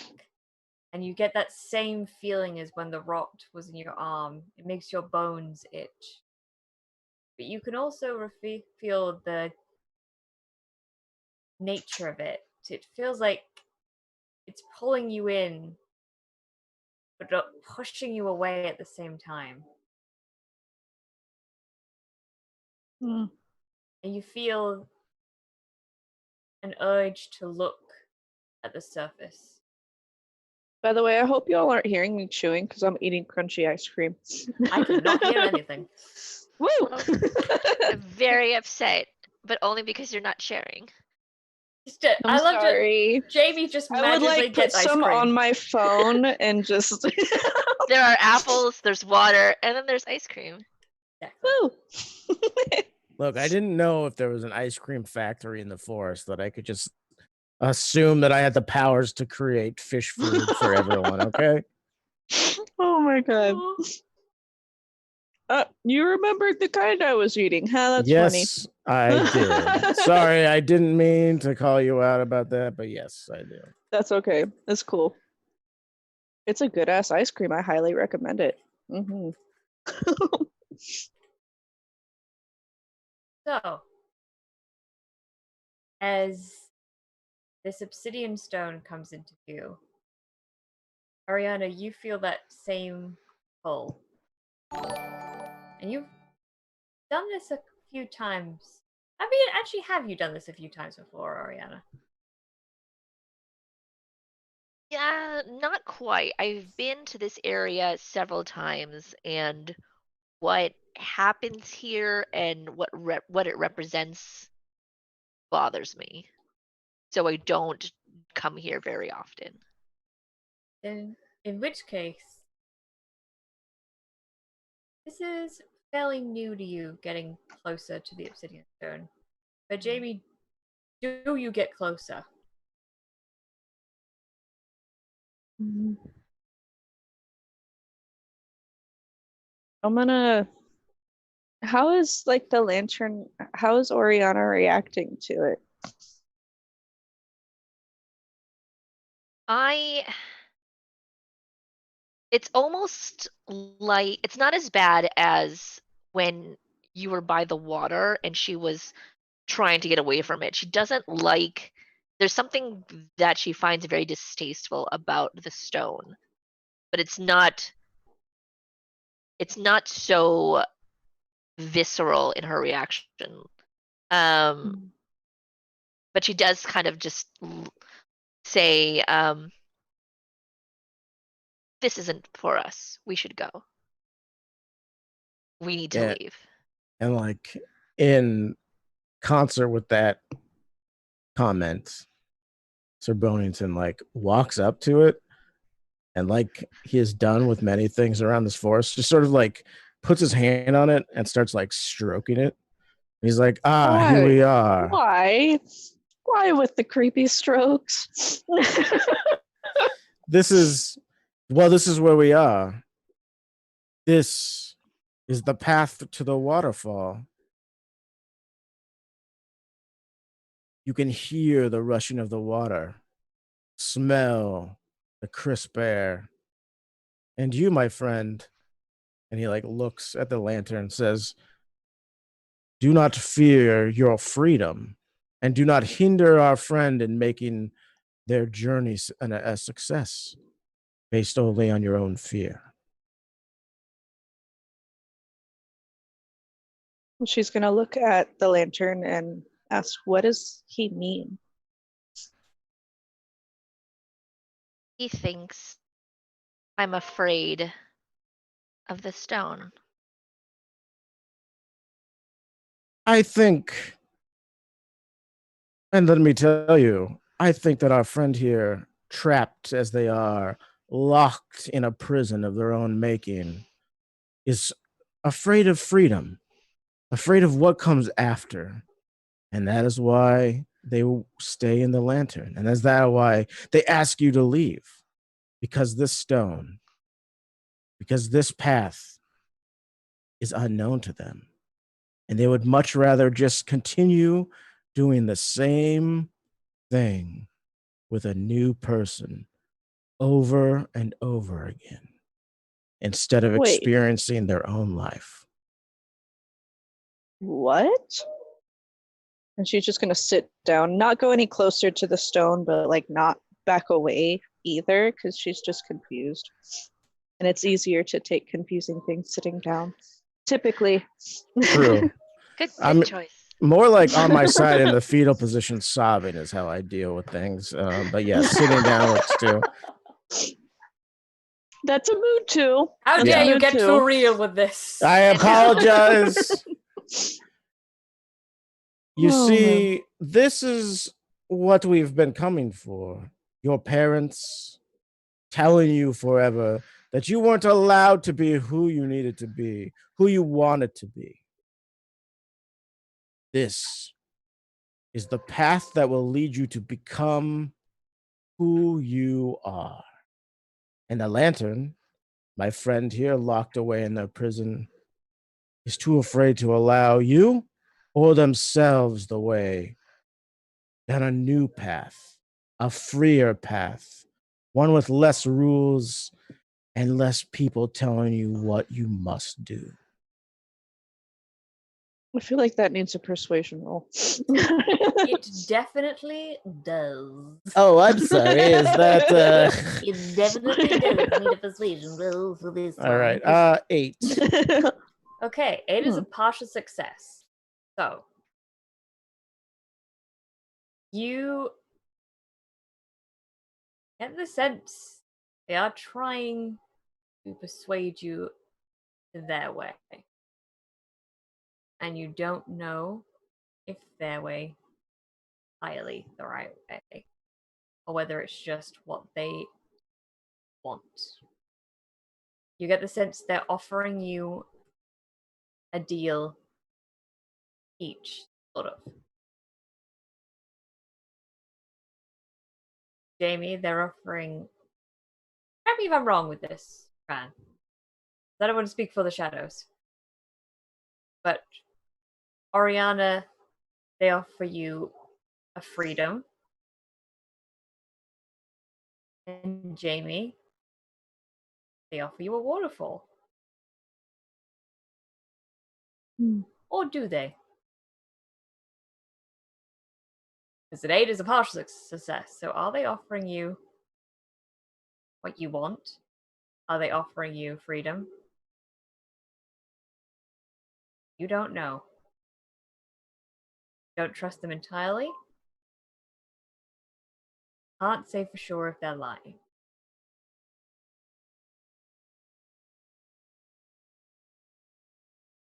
I'm gonna probably talk to Oriana more on this one because she's gonna ask, have you been here before? What's supposed to happen? Where am I supposed to go? I'm just a kid. I just want to go know. home. You can go home here. And you can find that waterfall and find freedom exactly like he says. Or they say. You can find everything. You can find the chance to get everything that you're looking for. That's the problem with their offer, is that it's just a chance. So you get to decide if you want to take that. The alternative being stuck forever in a lantern, glowing your path forever. Being stuck with your parents telling you who you are and what you are. Never allowing yourself to find the way to freedom. Make another And- persuasion roll yep. on that one. Yeah, I was going to. That one is way less convincing. I think it was a 6. So I'm gonna roleplay that a little bit. I think movements that have always been so like smooth and lithe with Sir Bonington begin to take on more of a sort of like quick clicking and like moving sounds. The hand that was like slowly running itself up and down the obsidian block, sort of like doesn't, it just trembles on it and doesn't move. When he's talking to you, the skull, instead of keeping like eyesight with you, starts twitching to one side or the other. It's unnerving. And it lends itself to you not believe what he said. To say you see their actions, the voice get a little bit more excited or desperate. A double-edged sword.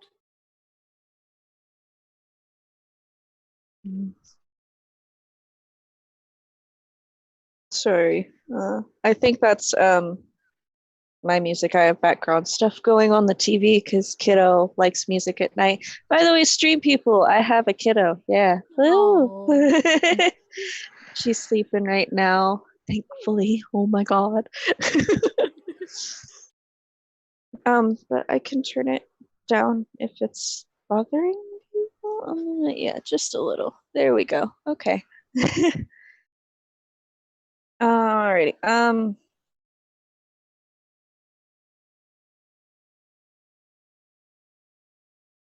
Does Or Lantern say I would, anything? yeah, I would say Oriana just she's just kind of gonna hang back and like be disturbed and like, yeah. mm.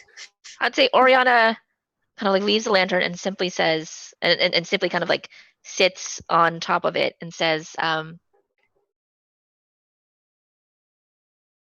this isn't your place.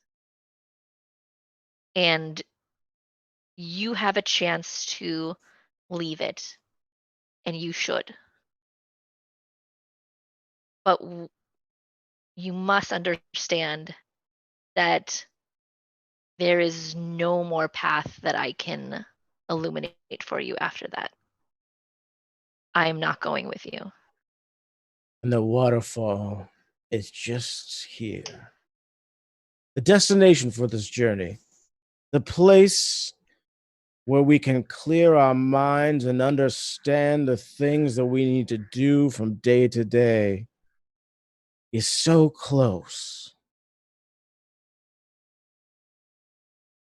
Of course, it's your choice. And I am not trying to pressure you into anything. I just want you to know that some people will always be content to stay in their lantern while others want to be free of the confining nature of the box that their parents and society put them in.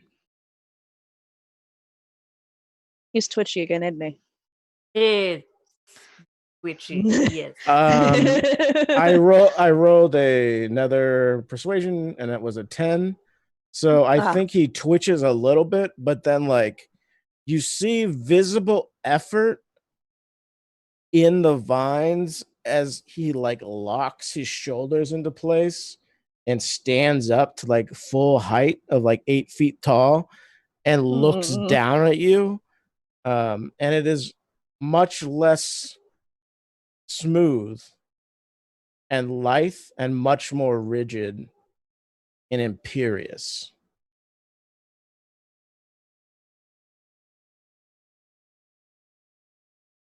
Do I see like, is it just like a clearing and in the middle of it is the stone, or is there anywhere else in the woods, like, or is this like it, there's no other way out that I can see, no other alternate?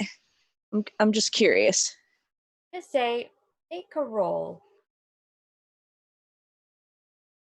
Okay, where are my dice? There it is. Oh, 11. Yay! Yay! Finally! Hooray! Yay! It's a clutch time to get a good one too. Woo! Oh man.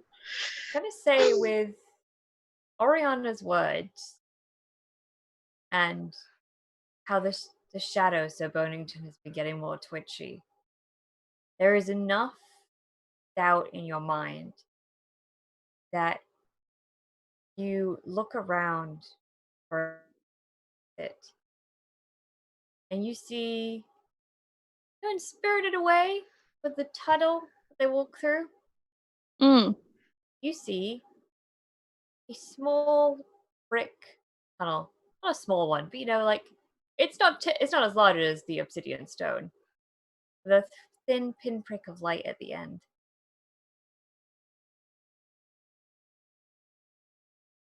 She's gonna look down at the lantern and like pick it up. Oh no. Just to see if you can. No, not to go anywhere, just to like see what she's doing. Oh, okay. Yeah. Have I seen that tunnel before? I don't think you've seen the tunnel before. So this is, oh, okay. I don't, and I kind of look at Jamie. Slight looks at Jamie, and says, whichever way you want to leave is the right way. You just can't stay. This isn't a place for you. Sir Bonington reaches out a hand and forces all of the tendrils to stop writhing and solidifies it into more of a tree hand and reaches out for you and says, "Take my hand once again." Last time you touched me, I got sick. I don't know if that's true or not. It That is wasn't just the what. river.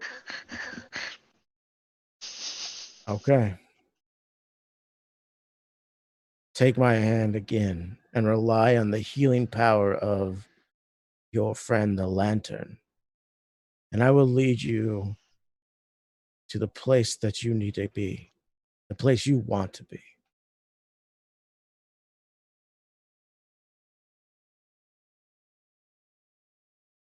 For a moment before Oriana kind of zooms up and then gets really close to Jamie and whispers in her ear, and says, "Just remember that there's a difference between where you want to be and where you should be."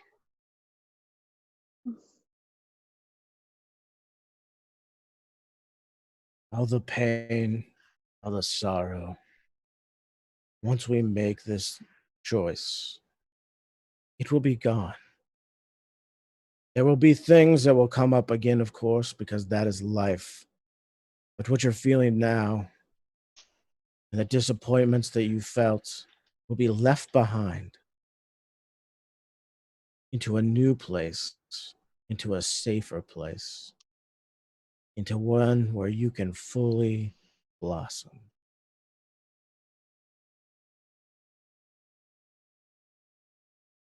She's gonna not take his hand, but she's still gonna stand up and just walk not very super close to the stone, but just walk over to it to see what kind of feeling she gets from it, whether bad feeling vibes intensify or not, you know?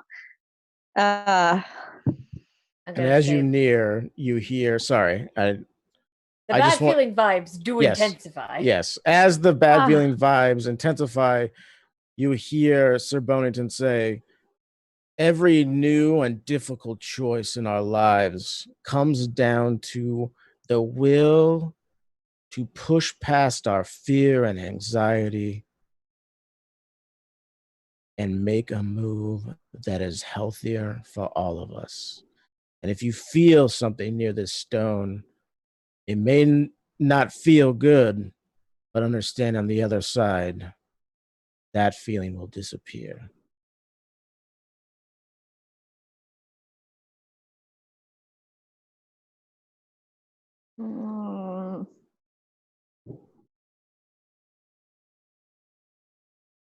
I still have my phone, right? Yes.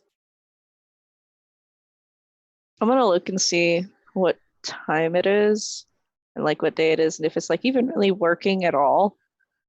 It is working. Again, make a roll to see if you can cut through. 7. 7 is a partial success. So with that, you still can't make out the time, but you do have more of a focus. And you notice it flickers on one time more than the others when you focus on it. And it seems to indicate it wasn't a full success. You don't know how long has passed date-wise. Actually, I'm going to say, don't know how many hours have passed, but you notice the date same.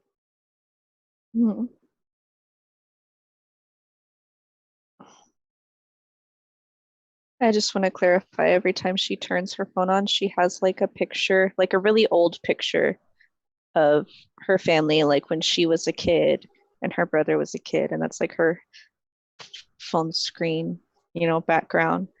So she's just gonna look at it. Oriana kind of mentions I remember that day. You left your shoes left your shoes by the pond. How do you know that? I was there.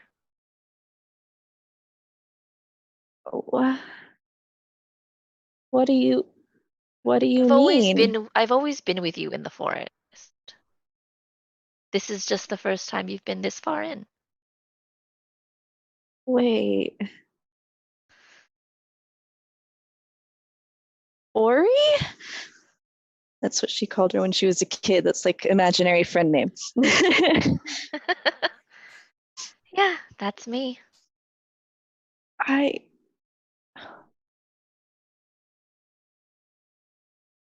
thought you were you're real? Wait, is this no? This can't be. What?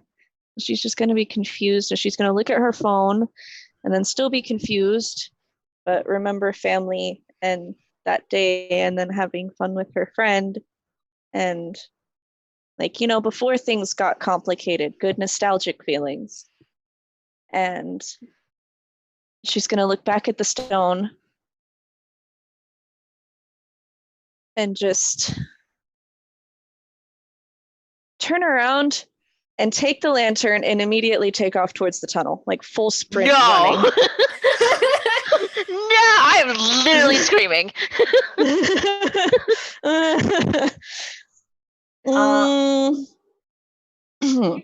You take off running towards the tunnel.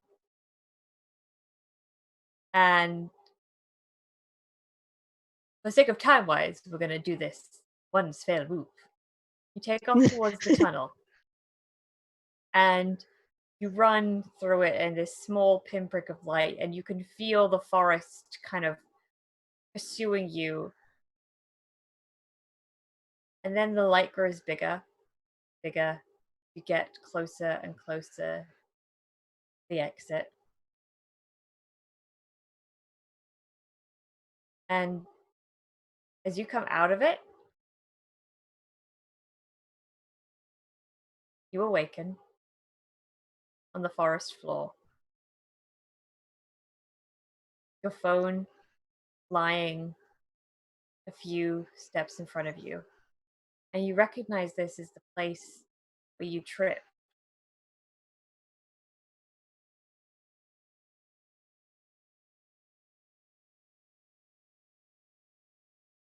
And there's sunlight streaming through the trees. There's no oppressive atmosphere of the forest.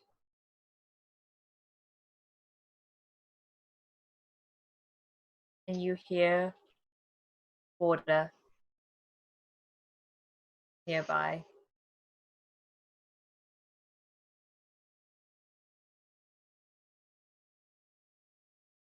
You feel the faintest glow of golden warmth warming your skin.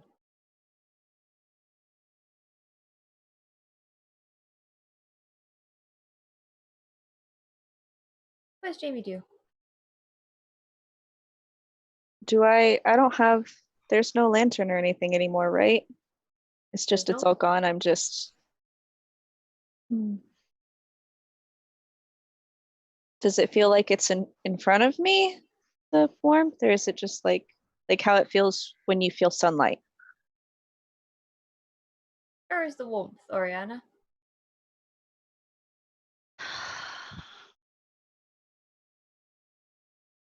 Sunlight. To be honest, there's no lantern. There's no little glowing orb. There's just the sun shining down on your face.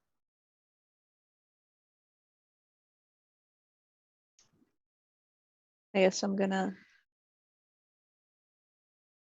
look around me, pick up the phone, and very carefully step back over the root that I tripped over.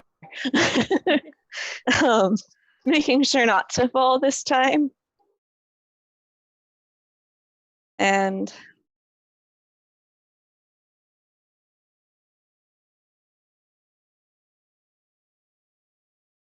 I'm just gonna like turn around and look back and see if like there's anything there, anything moving. at all in the woods? I have no idea what I just did. I just ran.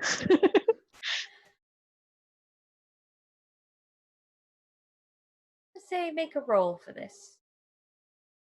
Okay. 11. 11. Yay! You see faintest silhouette of your figure, skull for a head, vines.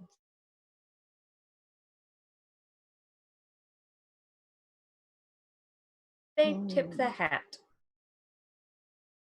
and then they walk away.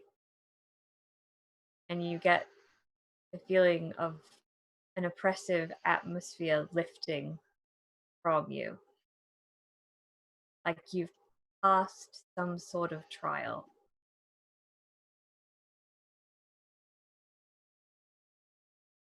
And now you are free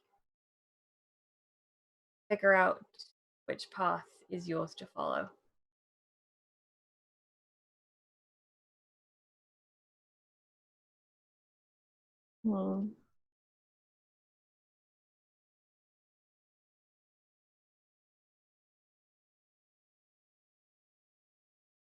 And I hear water, like the waterfalls nearby.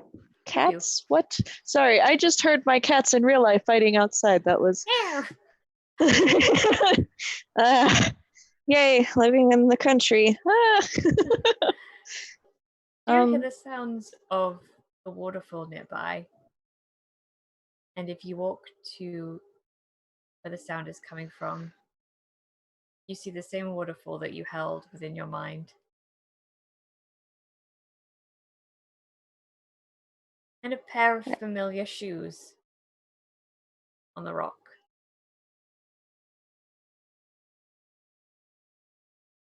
I think I'm just gonna sit there and grab the shoes and just start sobbing.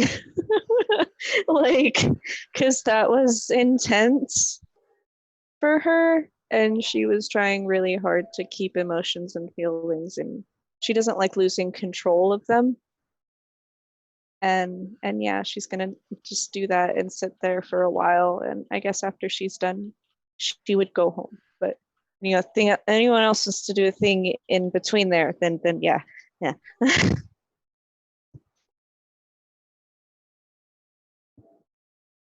Hey, if anyone else wants to take an action, please feel free. But if not, then we pan up on Jamie, who begins to walk out of the forest onto the path which she gets to.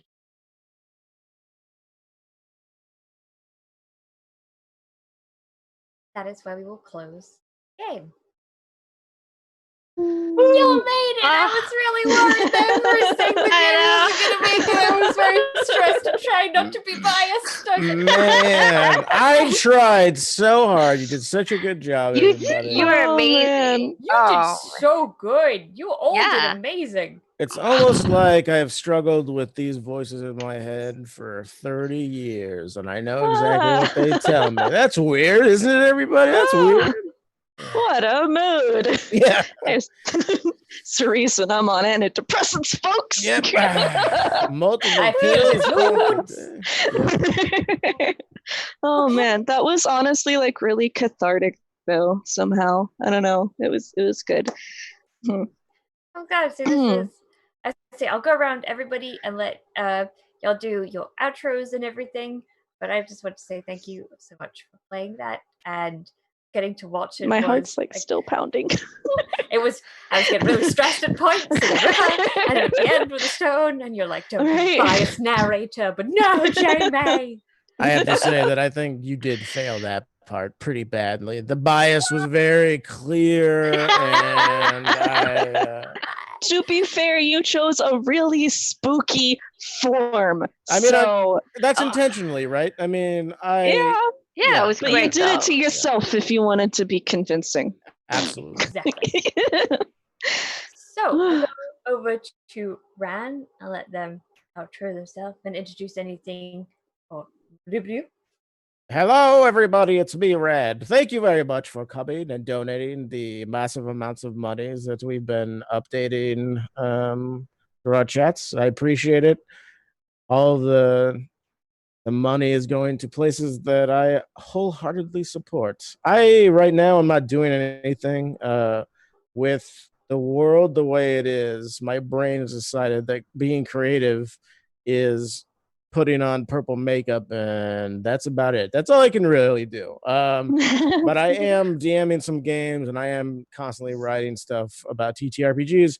If you want to read back my musings about this kind of stuff, shelve the books on Twitter.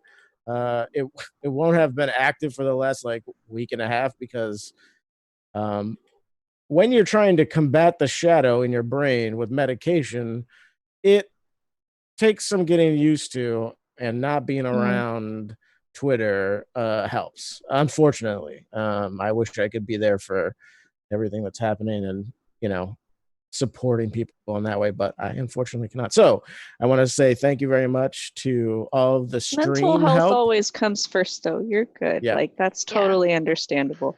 Right. I want to say thank you to everybody that helped us with the stream work, all the behind the scenes stuff.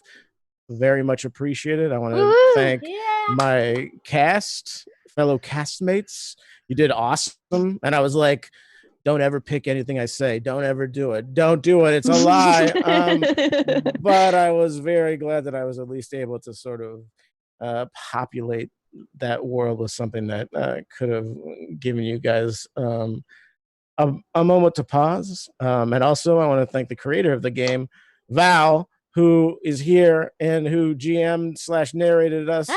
Thank you very much for this fantastic exploration of not only your own, but other people's sort of traveling through mental head spaces that deal with things like chronic and dark depression. So thank you very much. And thank you, everybody else.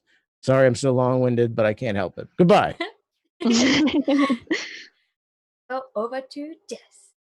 Oh, I suddenly forgot what I was supposed to be doing. I'm just really excited to be here, and really appreciative to play. This is a wonderful game, Val, and I'm so happy that everybody else could join us to watch it and also donate to all of these really important causes. I'm on Twitter at Desapalooza, where the current state of affairs has also kind of shut down my creative nodes of my brain, and it's just cranked up the really angry ones. So mood. Yeah, there's not a whole lot of TTRPG stuff going on my Twitter right now, but I'll try to remember to intersperse it because everybody does need some levity. Speaking of which, my channel Dice Ventures is coming back this month. We are finishing up our 7th Sea campaign, The Way of Thorns, with the final 2 episodes, and we are starting a GM-less weekly game that I'll be doing every Thursdays at 5 p.m. Pacific. So you can find all of that information also on Twitter at Dice Ventures. Awesome. Yeah. And we'll go to Elfie. I am on Twitter at Elfie Art, all one word, pretty much how it looks on screen. Oh wow, I didn't realize how many things I'm doing right now. I'm going to be hopefully participating in at least 2 more streams this month like this. Hopefully, ideally, if I can get it in my schedule and everything, because mom, busy, woo. But I also have on my Twitter, I'm open for portrait commissions. I do art, and they're $30 USD, PayPal only. I'm giving 75% of what I make from those commissions to any Black Lives Matter or LGBT organization, charity of your choice, or I can pick one, just that's out there. Actually, yeah, that's pretty much what I'm focused on. art, and then that I've also got on my Redbubble a bunch of different designs, and any profit I make from that is going to go to Black Lives Matters charities and things like that too. So yeah. And I am Val. Yay, Val. Wow, that was so Yay. hypnotizing. I'm Val. You can find me on Twitter at the Nerdy Niffler and on the TikTok at the Nerdy Niffler. Like many others here, my content of the last few weeks has just been trying to boost and promote awareness and everything like that. And I would try to intersperse it, but again, I'm still trying to boost and get information out there and trying to help out with whatever platforms I have available. And I just want to, thank you. I got the chance for the things to check how much people donated, and it was amazing. So thank you everyone for donating. That's incredible. Oh my God. Yeah, thank you so much for that. And thank you all three. Thank you three of you for playing this with me, and thank you for making this game. It's amazing. It's so good. But you guys brought such life to it and such a fun, wonderful energy to it, and I so appreciate you three playing through it. And I'm gonna stop before I get all mushy, but thank you so much to Friends Who Roll Dice for letting me run this and letting me stream this, and for letting us for raising money for things. There are so many more games coming up that will also be raising money, so please go watch them and donate them. And thank you so much to Tech and Ray, who's been in the chat, and I have too many people to thank. But yeah, I'm gonna stop getting on mushy now. Thank you. Thank you so much, everyone who's donated. Run Tech, thank you to the cast, thank you to Friends Who Roll Dice. Thank you so much. And thank you to all of you folks. We are at $560 for the Trevor Project and $530 for Black Lives Matter. Just so people realize, our total was $400 for the month. This is our second stream. We have 10 more left, including a 16-hour stream. So, holy hell. Holy amazing. Hell. This is I'm not gonna cry. I'm not gonna cry at all. This is why I don't have a webcam. Y'all can't see me cry. If you folks enjoyed, if you folks enjoyed, I am just throwing into chat the link so you can go and purchase Keep the Lantern Lit. Oh, it is a lovely little system. It's a lovely little game. As you can see, it's a blast to run and a blast to play. We are so happy that all of you got to do this. So thank you very, very, very much. We're going to go ahead and do one more dice giveaway and then raid elsewhere. Thank you so much.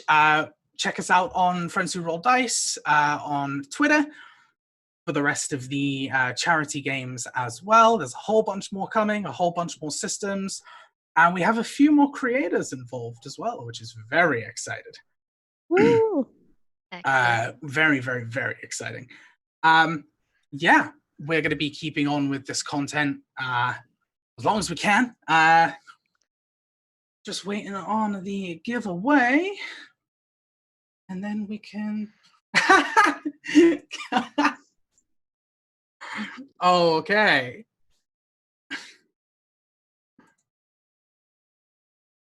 So we're gonna have to re-roll that because so that was one of our folks that won the giveaway. Helpful. Anselin. There we go. Woo. Anselin, go ahead and into contact with us through Whisper on Twitch, or head into our Discord and grab one of the mods, and we'll be able to get a set of very nice rainbow dice sent to you.